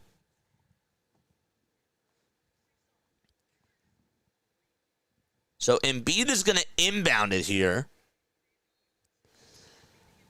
And he gets the ball. So now Embiid's going to throw up a little lob pass, and it is intercepted, and that's going to do it in overtime. So now we're going to go into double overtime in Philadelphia. Hasn't happened in quite a while, but the Sixers are going to go into their second overtime right now.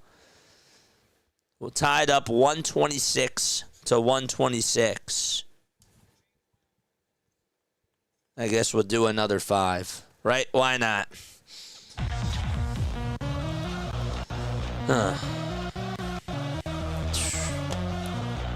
Let's go.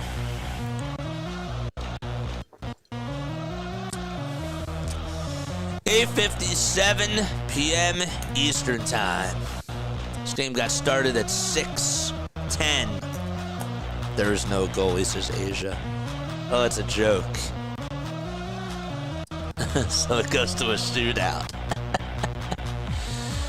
Oh, yeah. What's up, Larry? Shout out to you. Again, in case you just missed it, okay, the Sixers were down by 8 with about 45 seconds to go in regulation. And then they were down by 5 with about 12 seconds left. And then they were able to, Dominic Barlow hit a 2, got fouled, missed the free throw. Paul George got the offensive rebound, kicked it out to Maxey from 28 feet, and he tied the game. And then it ended up going on into overtime, and just a really weird sequence of events just happened. The Sixers were having a back-and-forth game. Maxey hit a floater, and then they just couldn't hit a bucket afterwards. Tyrese Maxey missed 2 free throws in a row. If he hits one of them, they win the game. So both teams have really had their chances to try to win this game here. But I don't know if fatigue was settling in for Maxey. I'm not trying to make excuses or anything, but Maxey could not hit the free throw or any free throws during his last 2 attempts. And then Dominic Barlow just committed a foul on Jalen Johnson with about 0.3 of a second left. And Johnson ended up making both free throws to send it into double overtime. All right. Here we go. Tip off again. Joel Embiid is not out there. Not surprised about that. Adem Bona is going to be in there instead. No Paul George either. I think that his night is done. Bona's going to tip it over to Tyrese Maxey, and Maxey saves it from going on out of bounds. And we start off the second overtime. Barlow, Maxey, Bona, Grimes, and McCain. It's been quite a game. McCain gets the ball knocked loose, and it goes off of his left foot, and it'll head on out of bounds. This is not what you wanted there. Sixers couldn't get anything on offense that time and just wasted 20 seconds. Okongwu, Johnson, Alexander Walker, Daniels, and Krejci are all out there for the Hawks. Here's a little floater inside, and we have a foul called. Jalen Johnson's going to go back to the line, and it was on Adem Bona, he committed the foul. That's his third personal. Barlow just has 2, and Grimes has 3. Maxey just has 1 personal foul. Johnson looking to give the Hawks the lead, and he does. Puts Zegras in. Shun is here. What's up, Shun?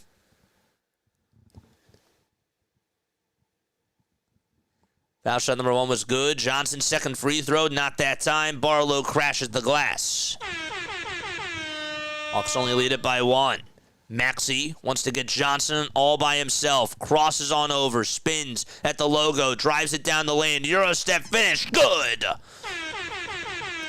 And the Sixers back up by 1. Give Tyrese Maxey now 38 points. Here's a shot that goes up. That's no good. Adem Bona trying to get the rebound. And instead, the Hawks got their miss. It was Nickeil Alexander-Walker who got it. And Maxey fouls him on the elbow. Still in the act of shooting. Hit that thumbs up button. And hit that subscribe button, folks. All right, Alexander Walker trying to tie the game up, and he does. Nickeil Alexander Walker, 28 points. I got to cover him when he was playing with the in the G League once upon a time back during the 2020 season. He was on the Pelicans squad. Played for their G League team. Second free throw is up, and that one's good. That now makes it 129 to 128. 4 minutes left to go in double overtime. Grimes looking to bounce pass it over to Jared McCain. Sixers have their guard lineup out there. Maxey drives it downhill. Euro step again. And he finishes with the right hand. Tyrese Maxey with 40 points as we're in double overtime. Okongwu back outside to Johnson for a wide-open 3. In and out it goes. It's tipped back into the hands of Nickeil Alexander-Walker. His three-pointer, money in the bag. Oh, my gosh. Left him wide open, and again, second-chance opportunities killing the 76ers. 132-130. Maxey drives it downhill with the right hand, gets the ball denied by Alexander Walker, and out of bounds it goes. Sixers rebound. This game is going to 18 innings. There's going to be a ghost runner. Y'all are funny, man. We're locked in, baby. We are locked in. 132-130. Grimes gets the inbound pass from Maxey. Has to go with a shot. He puts it up. Can't put it on in. It was a 3. There were 5 seconds left on the shot clock. He's been a very good three-point shooter. Just couldn't knock it down that time. Johnson looking to pass it over to his man. That's Dyson Daniels. And Daniels goes up with a 2. Or Johnson, that is. Puts it up, and he can't put it in. It was Maxey who ended up blocking it. And they call it a clean play, and the ball goes out of bounds. It's Sixers ball. Maybe that there was going to be a foul called there. A good defense by Tyrese Maxey. Maxey at the logo. Working around the screen. Driving down the lane again. Lays it up. Scoops and scores, and we're tied. Tyrese Maxey carrying the offense like he's Kyle Schwarber. 2:35 to go in double overtime. Alexander Walker over on the elbow, zips it over to Johnson. Johnson's three. He gets it to fall. It's 135 to 132. Nobody could guard him. And about 2:23 left to go in double OT. Oh, yeah. We did have a stoppage in play. Again, good ball movement by the Hawks. Got it over on the baseline. Found the wide open man. That was Jalen Johnson. And now Maxey's going to pick the ball up at half court, and the clock starts ticking. Hawks got called for a delay of game. That's what it was. Maxey over to Barlow again. Barlow to Maxey on the near corner. Here's a pass to Grimes. Grimes with a Euro step. He throws it away. He threw it past dominant Barlow. It was not even close to right where he was. 2:10 left to be played in this double overtime. Costly turnover by the Sixers. They got to play defense. Barlow's guarding the ball handler. That's Jalen Johnson. He crosses on over. We got a nice post-game show after this. Make sure you guys stay on for that. Now Maxey's stepping up on Johnson. Johnson's two is up, and that's too strong. Good contest again by Maxey. He's playing really good defense, too. 1:45 to go. They could tie it with a three or take the two here. We'll see what they do. Maxey to Barlow for the tie. No good. And another rebound by Muhammad Gay. Darn it. 1:33 left to be played. Alexander Walker dumps it off and gives it over to Gay. And another wide open three by Johnson. Good. And timeout taken by Nick Nurse. And he puts his hand up this time, leaves it up for about 5 seconds, signaling for that timeout. That's because he couldn't get that other timeout off because they didn't see him call that timeout. Gosh. 138, 132.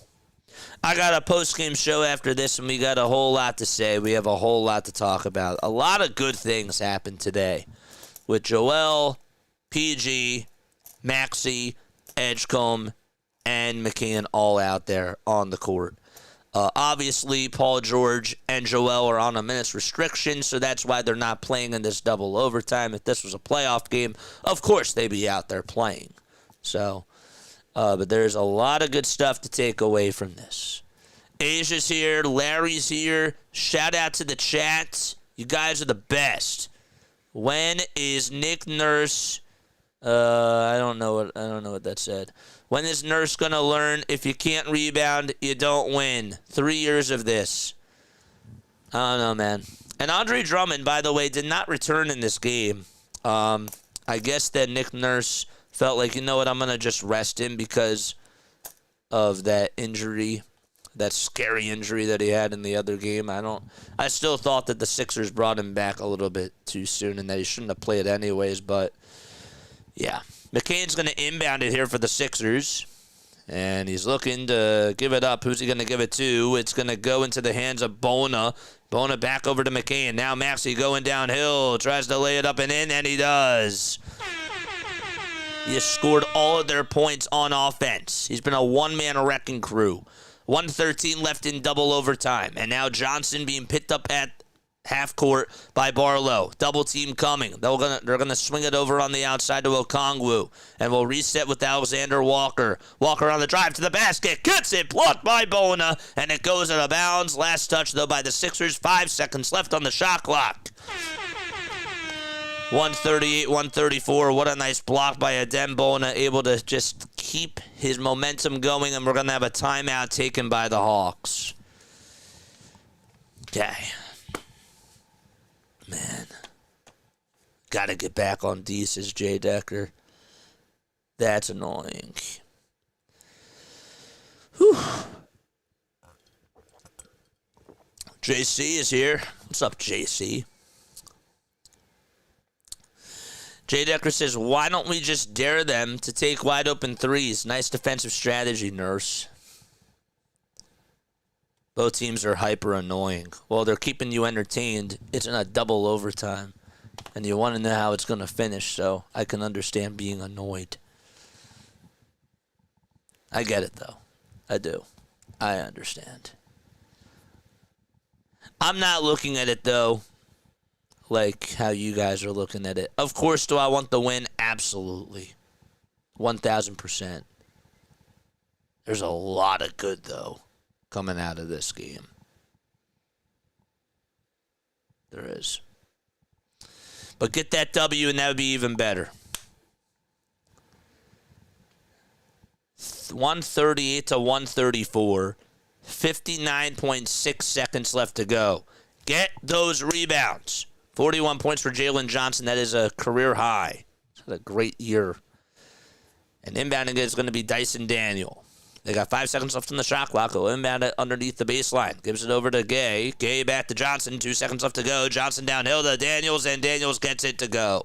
Wide open layup, too. 140 to 134. 54.7 seconds to go. And Maxey is going to pick it up just after half court. Now the clock goes. Maxey on the drive to the basket, lays it up, and it's way too strong. Johnson gets the rebound, and bodies go flying. It's now 3-on-3 basketball. Johnson is blitzed, and McCain reaches on in, and I believe that we have a foul called. 40.7 seconds to go, and some more free throws coming on up. Again, if this was a playoff game or something like that, Paul George and Joel Embiid would be playing. So they're on a minutes restriction. That's what happens. I thought that we were going to shoot free throws. They just said that Atlanta was in the bonus, so they screwed that up. Johnson gets the inbound pass, goes down over towards the nail, and passes it. And now we have a turnover called on the Hawks. 31.2 seconds left to go in double overtime. That's a bad turnover by Atlanta. Maxey picks it up. He's at the logo. Now crosses on over, drives it down the lane. And he's going to step back, and he tries to throw it to Barlow, and it was not even close to him. It was contested heavily, though, by the Hawks, and the Sixers turn it over. And it goes out of bounds. Johnson, though, lost the ball. It's picked up by Maxey. Maxey for a three, and that one's way too strong. Alexander Walker gets the rebound, and he's fouled. Maxey sort of rushed that three. Got it off, but just couldn't hit it. And they needed that. And this is pretty much just to put the game away. 140 to 134. A free throw here pretty much ices it. Alexander Walker is 4 for 4 from the line in this game. Don't forget to like. Don't forget to subscribe. We got a post-game show after this. I hope you guys stay on. Calling in, too. Foul shot number 1. That's good. And the Hawks increase their lead to 7.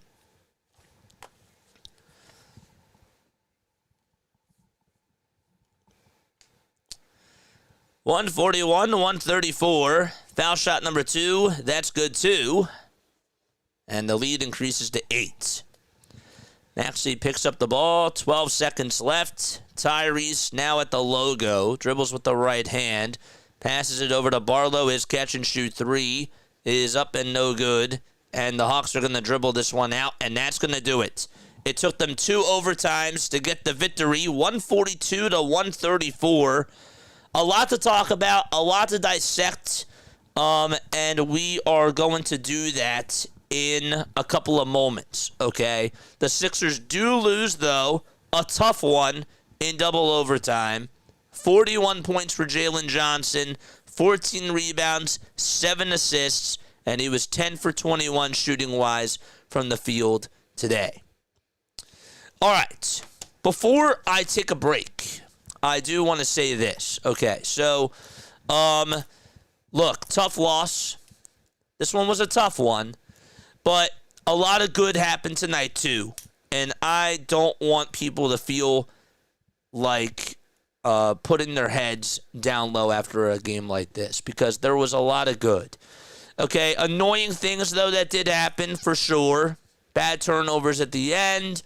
Careless mistakes at the end, too. That's stuff that you don't like to see. Nick Nurse obviously called that timeout with 2 seconds left. And people are going to, of course, talk about that. That's going to be a big talking point, too. The ref did not see the timeout. He should have had the timeout there with 2.5 seconds left. And so then Paul George does not play in the second overtime, and neither does Joel. So, but yes, there's a lot of annoying things that happened. There were some tough plays at the end where I just felt like the Sixers were gassed. They were tired, but they could have won this game. Both teams really could have just won this game. The Hawks choked, the Sixers choked, and it was just a matter of the Hawks having more depth compared to the Sixers. That's really why I thought that they won. I thought that their depth was just better at the end without Embiid and without Paul George. And also, too, without Andre Drummond. So now you're playing Adem Bona as your center. And, again, like, these guys aren't starters. So, but yes. Quentin Grimes looked really good. Tyrese Maxey continues to be a superstar. And I thought that he did great things. Did he turn the ball over at the end? Yes. Did he miss 2 big free throws? Yes. Did he hit a game-tying clutch shot from the logo? He did. Did he hit beautiful Euro steps down the lane? 1,000%. It looked like Allen Iverson. I mean, he just continues to shine. But he can only do so much. If you want to criticize him, though, for the 2 missed free throws, I get you. That's valid. And you have every right to be upset about that. And you have every right to feel like he should have done that. And he should have. I'm shocked that VJ Edgecombe did not sniff the floor in overtime, in either of the overtimes. That's something else that I wanted to know, too, that I don't really think I sort of talked about. So he's not even out there, too. So you're missing 2 of, like, your best perimeter defenders, and Jalen Johnson's just knocking down threes and just hitting wide open shots. So clearly your defense started to collapse at the end after trying to contain them for so long. And it just didn't go your way at the very end. Maxey, though, 44 points in 52 minutes, 9 assists, 7 rebounds. Just overall an incredible game by number 0. And again, this guy is 25 years old, and he's playing like an MVP. He's 3rd in the league in scoring and just continues to be a big reason why the 76ers, honestly, they probably would have lost like 5 more games if they didn't have Tyrese out there. So he's doing it all himself, and I can't necessarily be mad about that at all. But more to break down, more to talk about, and we'll be back. Give me about 2 minutes just to sort of take a step off, get my mind together, get my thoughts together. But tough one for the 76ers for sure. And we'll break it all down. So do not go anywhere. We will see you very, very soon, and we will talk more about it in a little bit.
graduated from Rowan University in the spring of 2022 with a sports communication and media degree.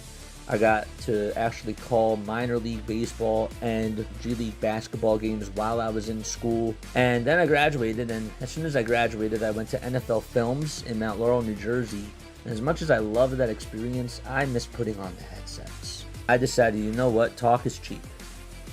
I have a laptop that's in my house, and so 21 months later, here we are, still on YouTube, calling games and building an incredible, loving community on here with the people that I call my Philly freaks with a capital P and a capital H. We go live for every single Phillies, Sixers, and Eagles game, and we do it like old school radio play-by-play style. I'm Jason Joseph, and this is Play-by-Play with JJ. I showed a swung on barrel. Out to right field. Bye-bye baseball. That baby is long gone. Well, the Philadelphia 76ers lose a heartbreaker to the Atlanta Hawks. The final score, 142 to 134 in double overtime. It was quite a game. Both teams definitely made a lot of mistakes, especially down the stretch.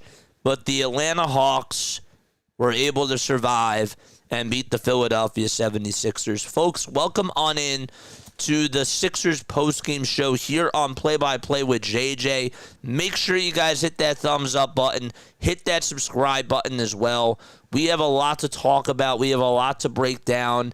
But I want to get to positives first. Okay, I'm the type of guy that likes to usually talk about, in most cases, I always like to make sure that I bring up the good things that happened and then the bad things that happened. Of course, like, we'll break everything down to and talk about what went wrong in this game. But there was a lot of good, in my opinion. So I don't think that we should be hanging our heads down low after this. Yes, it was a heartbreaker. Yes, it was a tough one. But a lot of things that I thought were really good in this game. And I'm going to start off by saying this. Joel Embiid, Paul George, and Tyrese Maxey playing their first game together this year. That is a positive. I thought that Tyrese Maxey today, overall, I thought that he played a very good game. I thought that those two missed foul shots were bad. But, again, he hits a logo three to tie the game and send it into overtime. So you're really not in the spot of him trying to ice the game there if he doesn't hit the three. On the contrary, though, yes, he should have hit at least one of those two free throws. It was a critical moment, and he didn't do that. But I'm not erasing a 44-point masterpiece by him as a bad sign. I think that in a game like this, where Joel Embiid and Paul George are on a minutes restriction, right?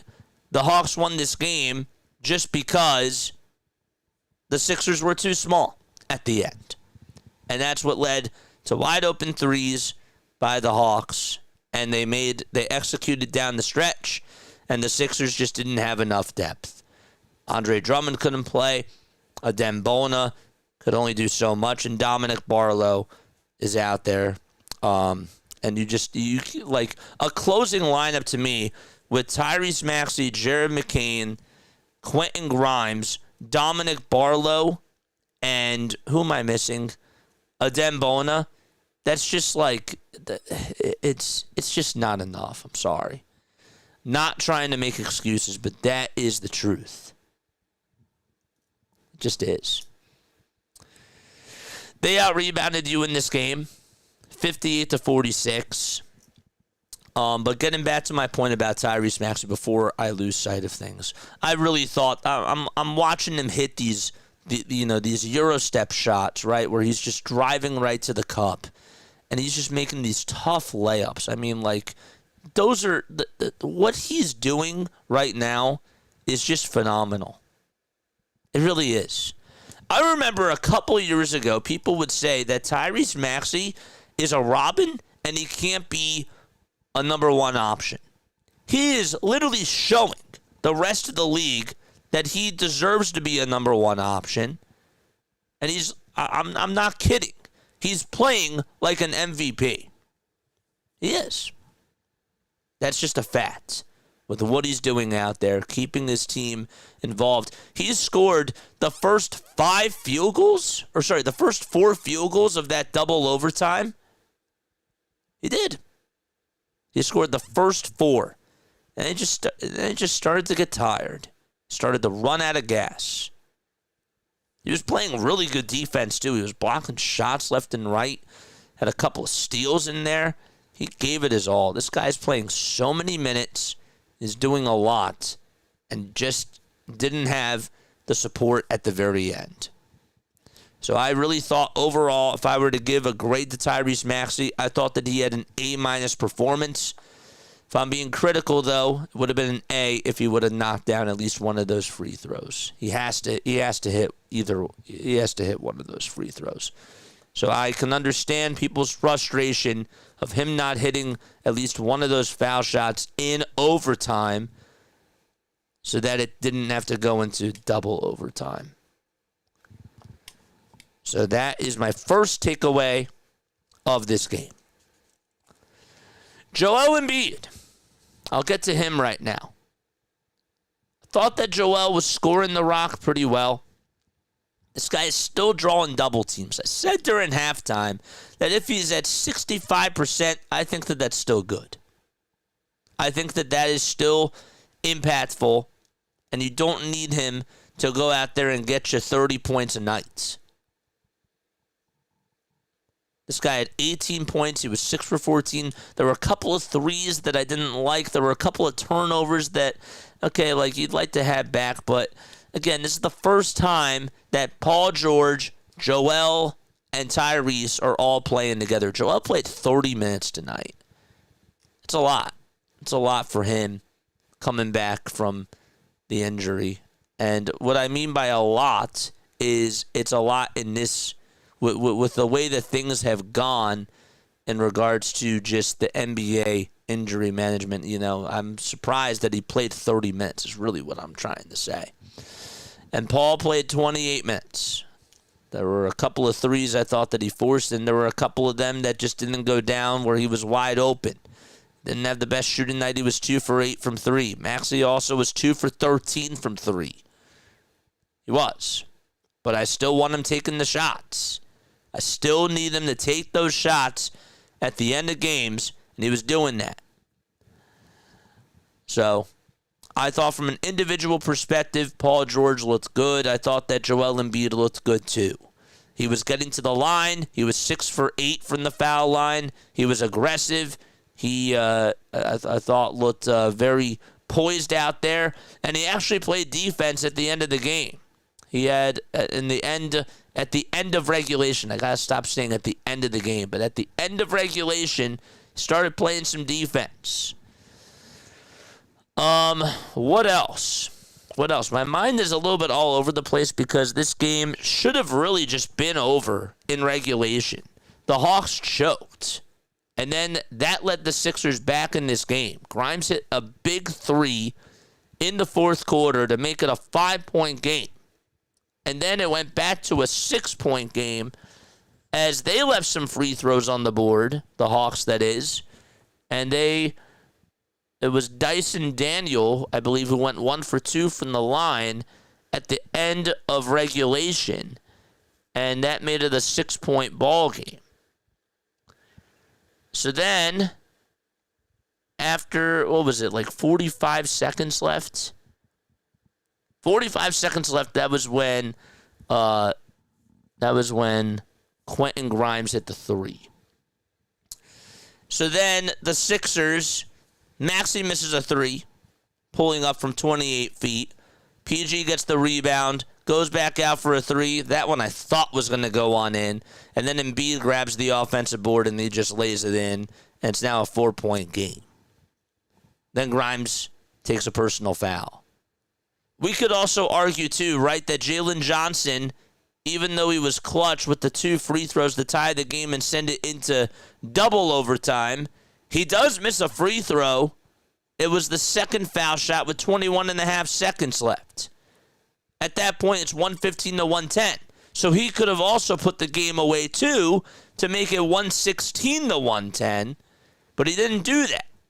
And Paul George ended up grabbing his rebound, and then Barlow out in transition ends up making a 2, and it gets fouled by Jalen Johnson. So Jalen Johnson, if we're going to talk about Tyrese Maxey in that light, saying that, yes, he should have made the free throws, and again, he should have. Like, I'm not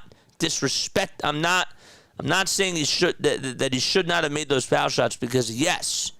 But the shoes could have been on the other feet with Jalen Johnson too, because he commits the shooting foul right after Dominic Barlow makes a layup inside. And then Barlow missed the free throw. George grabs another rebound and just kicked it out over to Tyrese Maxey for a wide open 3. Jalen Johnson had himself quite a game. Don't get me wrong. But there were definitely some misplays that he had, and he almost costed them too. So if we're going to point the finger at Tyrese Maxey, which I'm sure that people are on Twitter, let's just keep that in mind too. Grimes off the bench. Played well, for the most part. Had a couple bad turnovers at the end that I didn't like. Again, though, this guy plays reckless. He plays reckless, but when he's on, he's on.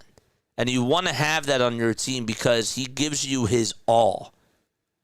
He goes at it like Russell Westbrook. This guy can crash rebounds. This guy can chuck up, he can hit threes. When he's hitting, that's great off your bench. There's a reason why he's not getting paid superstar money. It's not that. But he's certainly a spark plug off your bench and can be a positive.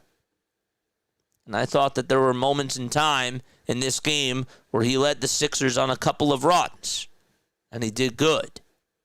Then you take the good, though, with the bad. Some sloppy basketball at the end. Bad turnovers. He has to be better in those situations. But thought that overall played well. McCain tonight. He played 29 minutes. This was not a good Jared McCain game. I think that Jared McCain sort of felt like he was lost in the sauce, if you will. He had 5 points. He was 2 for 7 from the field.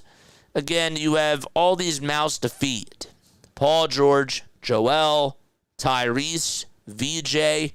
And VJ was sort of in a similar spot, too, where he didn't really know if he should take over the game or what to do. I thought that his defense was good, but offensively, it just didn't look like he had a big night. And it's not always going to be his night. He's not always going to be shooting the ball well, but Jared McCain and VJ Edgecombe offensively just didn't do as well. They looked a little bit timid out there. So the 2 for 13 on the shot attempts, though, from 3 by Tyrese Maxey wasn't good. Doesn't mean that I don't want him to take those threes because he has to. He has to take the shots. He has to take the shots. But PG and Tyrese going 4 for 22 from 3. Then you hit a couple of those, it's a different result. So, I don't know. What else did I want to say? Barlow's shot that he took was a bad shot. I don't know why he took that. I didn't think that it was right for him to do that at the end. Played phenomenal defense, though. I'm very excited to see what Dominic Barlow can do at the 4. No more of him being at the backup 5, because now you have Bona, Drummond, and you got those 2 guys in front of you. So now Dominic Barlow can play as the 4. So you get more height, you get more athleticism that way. I'm very excited. I thought tonight, when it came to his defense, I thought his defense was spectacular tonight. And didn't have to play up on the perimeter. He could just be down low in the post and make things happen that way.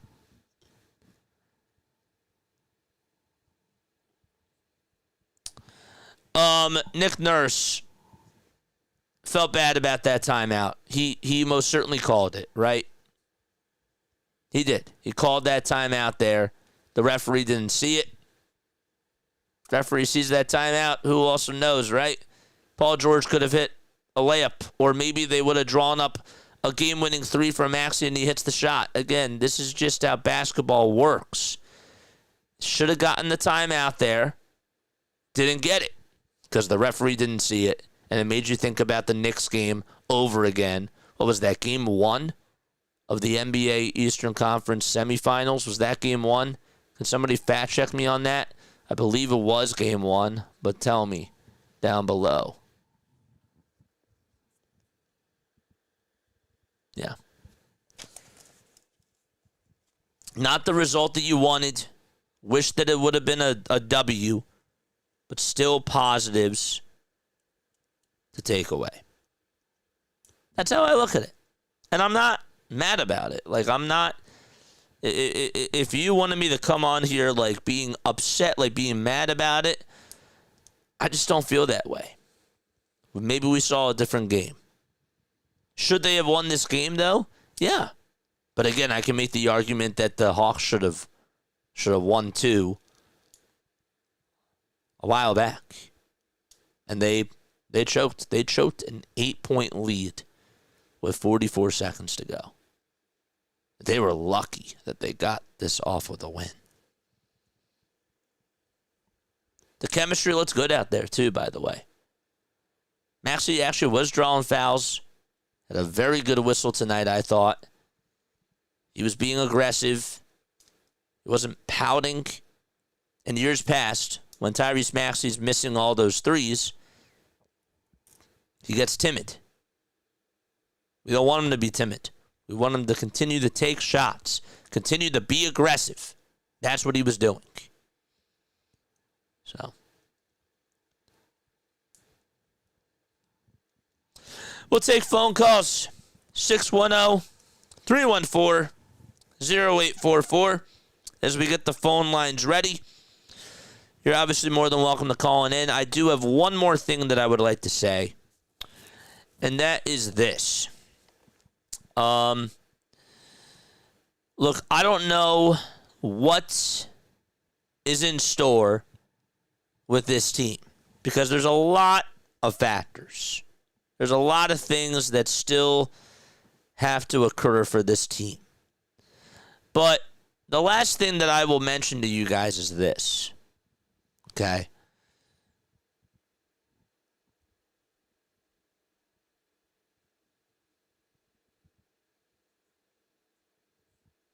Andre Drummond only played 6 minutes tonight. Gets you 2 points, right? Justin Edwards plays 10 minutes. Doesn't get any points. He had a wide open 3. I thought that the ball movement was very fluid in the very beginning. And it just looked like it was I still thought that even with this loss, this was probably the most complete offensive game that the Sixers have had in quite some time. You could see that the passing before was just so reckless and that they were making some really bad decisions, like really, really bad turnovers, and they were getting blown out in the third quarter. I thought that the ball movement today was great. Joel made some really good passes today. And I thought that everybody was getting their touches for the most part. Again, VJ and Jared didn't have their best offensive games today. But you don't need them if you're going to win, of course. You don't need them to be 30-point scorers. If Joel Embiid gives you 27, Tyrese Maxey gives you 40, that should be good enough to win. The problem in this game, what it really came down to as to why the Sixers lost, was A, they couldn't make their threes. They had a lot of good looks, okay? The ref did not see the timeout. And in the second overtime, you're without Paul George, you're without Joel Embiid. You were gassed. You were gassed. So, that's it. That's it. That's all that I have for you. And I will take phone calls. If you guys want to call in, you most certainly can. I will leave the phone lines open for you guys. And I am also going to be reading some messages in the chat as well as we hook up our Bluetooth. Want to make sure that I do that really quickly. Got to get the Bluetooth back up and running on the phone. Where is it? I got to keep connecting it to these new devices. Got it. All right, so let's read some chats. Annoying? Yeah. It was annoying. It was annoying. But with it being annoying, there were good things that came out of it. Do you think the 76ers are going to make the playoffs this year, says Neil? I don't know. And I'm not saying that as a no. And I'm not saying that as a yes either. I legitimately do not know. Because there's so many factors with this team. And the first thing that it comes down to, the number one thing is health.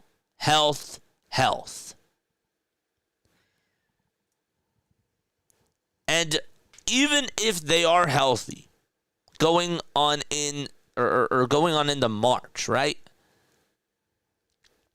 How many games are they all going to play together?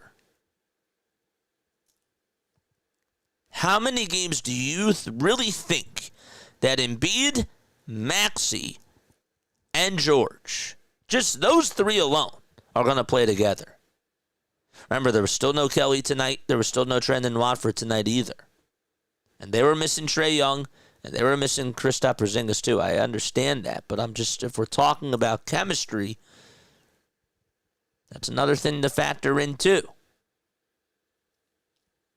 I don't know. I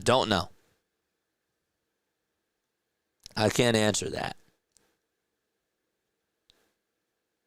If Paul George and Joel Embiid are going to play with Tyrese Maxey for 15 games, I think that they can make it to the play-in with all three of them playing 15 games. But if they're playing 30, then yes, they're a playoff team. I just think that that's way too high of an ask.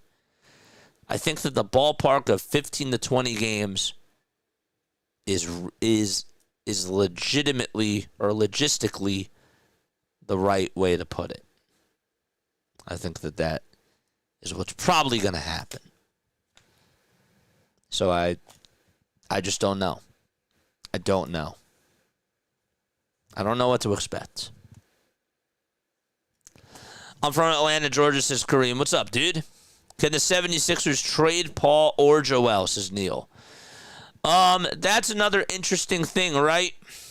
If Joel is playing more now, people are wondering, well, if he's giving you 30 points, you trade him.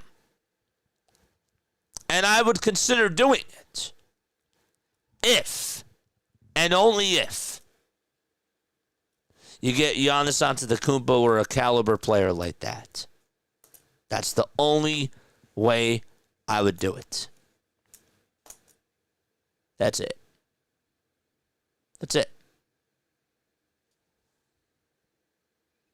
Paul George, you can't trade him. I don't think that you can trade him. Iverson dealt with having a small supporting team as well, but that 2001 team played with so much heart and effort on defense. They made up for all their shortcomings with sheer effort, says Jay Decker.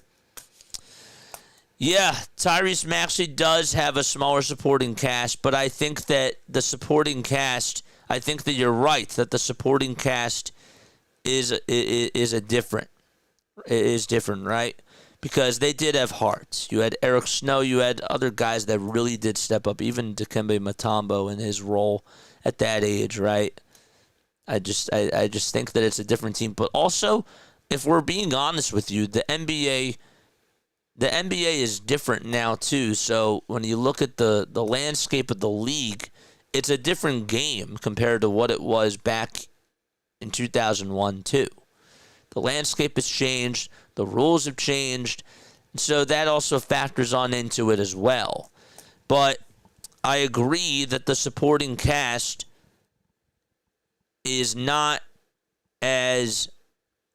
that they don't play with as much heart. I do agree with that. But I also think that this supporting cast is more talented, which is funny. But also, I mean, Larry Brown's a better head coach than Nick Nurse. That also factors on into it too. Lauren says, "What do they do for not practice? For practice not shooting every time they play kills them in shooting?" I don't know what that means. I have no clue. Michael says, "Great call, JJ." You're right. This is the same way Iverson was. Nobody else on his team can't shoot. Yeah. So he has to take up all those shots, right? He does. And again, like I'm going to reiterate this because in years past, when Tyrese Maxey goes 2 for 10 from 3, he doesn't really shoot the ball much, and he gets and he gets in his own head. I'm just really happy that he's being aggressive and that he's still taking shots. And he's still making passes, still making plays. He's still he had 44 points and he was 2 for 13 from 3. 44 points, and he was 2 for 13 from 3. Went to the foul line 17 times. 4 for 17, 14 for 17. And again, we can criticize him for missing those 2 free throws. Yes. Understood. I get it. But the other guys have to step up too. You can only do so much. And this game came down to not having the depth that you needed compared to that Hawks team. And they screwed up too. This was not a pretty game. Not pretty at all. When it came to mistakes down the stretch. Still a lot of good. Small usually means fast, JJ. Small is no excuse for allowing so many open shots, as Jay Decker. Yeah, but part of that, too, is also on the coaching. Paul George is your best perimeter defensive player. He's not out there. So, obviously, the spacing is going to be a little bit different if Paul George is not out there. Same thing with Joel. And, again, I'm not like... This game went into double overtime. It should not have even been in double overtime. But I don't know. They have to close out. I agree that they have to close out. I do. I agree that they have to do that. But I'm looking at this game and I'm just saying to myself, as soon as those guys went out, as soon as Paul George and Joel Embiid go out, it's a different game. It's just what it is. No excuse, though, for guys not closing out. They have to do a better job at that. If that's your critique, okay, I get it. What else do we have? Neil says, I love this young core. I do, too. I still like VJ. If we're talking about our young core is VJ, Jared McCain, and Tyrese Maxey, then yes, I'm with you. I do like Dominic Barlow. But again, if we're talking about heart, that to me is different. Because those guys, back in 2000, 2001, they laid everything out there on the line. Tonight, the Sixers did. I thought through the first 4.5 quarters, I thought that they laid everything out there except in overtime. But again, they're tired. I don't know. I don't know. In the games leading up to it, though, you could definitely make the argument that guys were not fighting as hard, and there was a lot of sloppy turnovers. The second overtime certainly looked like what we're used to seeing. Just did. So, I love you guys. I will catch you all on the next one. All right? I think that's going to wrap it up for us. I've been streaming for 4 hours, 10 minutes. This was a good stream. But, yes, there's a lot that has to be worked on. I still come away with a lot of good. It sounded like I was talking out of both sides of my mouth as I did the postgame show today. But I'm not feeling bad. Not feeling angry about this game, even though it was a heartbreaker. Would be nice, though, to get them the next time that we play them, and we'll see how things do go. They play against the Wizards. That game you can't lose. Okay. That's that. I don't care if Joel and Paul George are not playing in that game. You have to win that game. There's just no doubt about it. You play against the Wizards on Tuesday, and then you play Golden State on Thursday. It's a back-to-back with the Milwaukee Bucks on Friday. I don't know how that's going to be managed, but... And then you play the Lakers on Sunday. This is a tough stretch. This is a tough one. I would honestly like to see them play against... I'd like to see PG and Joel sit out against Washington, but they're not going to do it because Embiid just can't play back-to-backs. So I'd rather have them play Washington instead of sitting out one of the back-to-back games against Golden State or Milwaukee. It is what it is, though.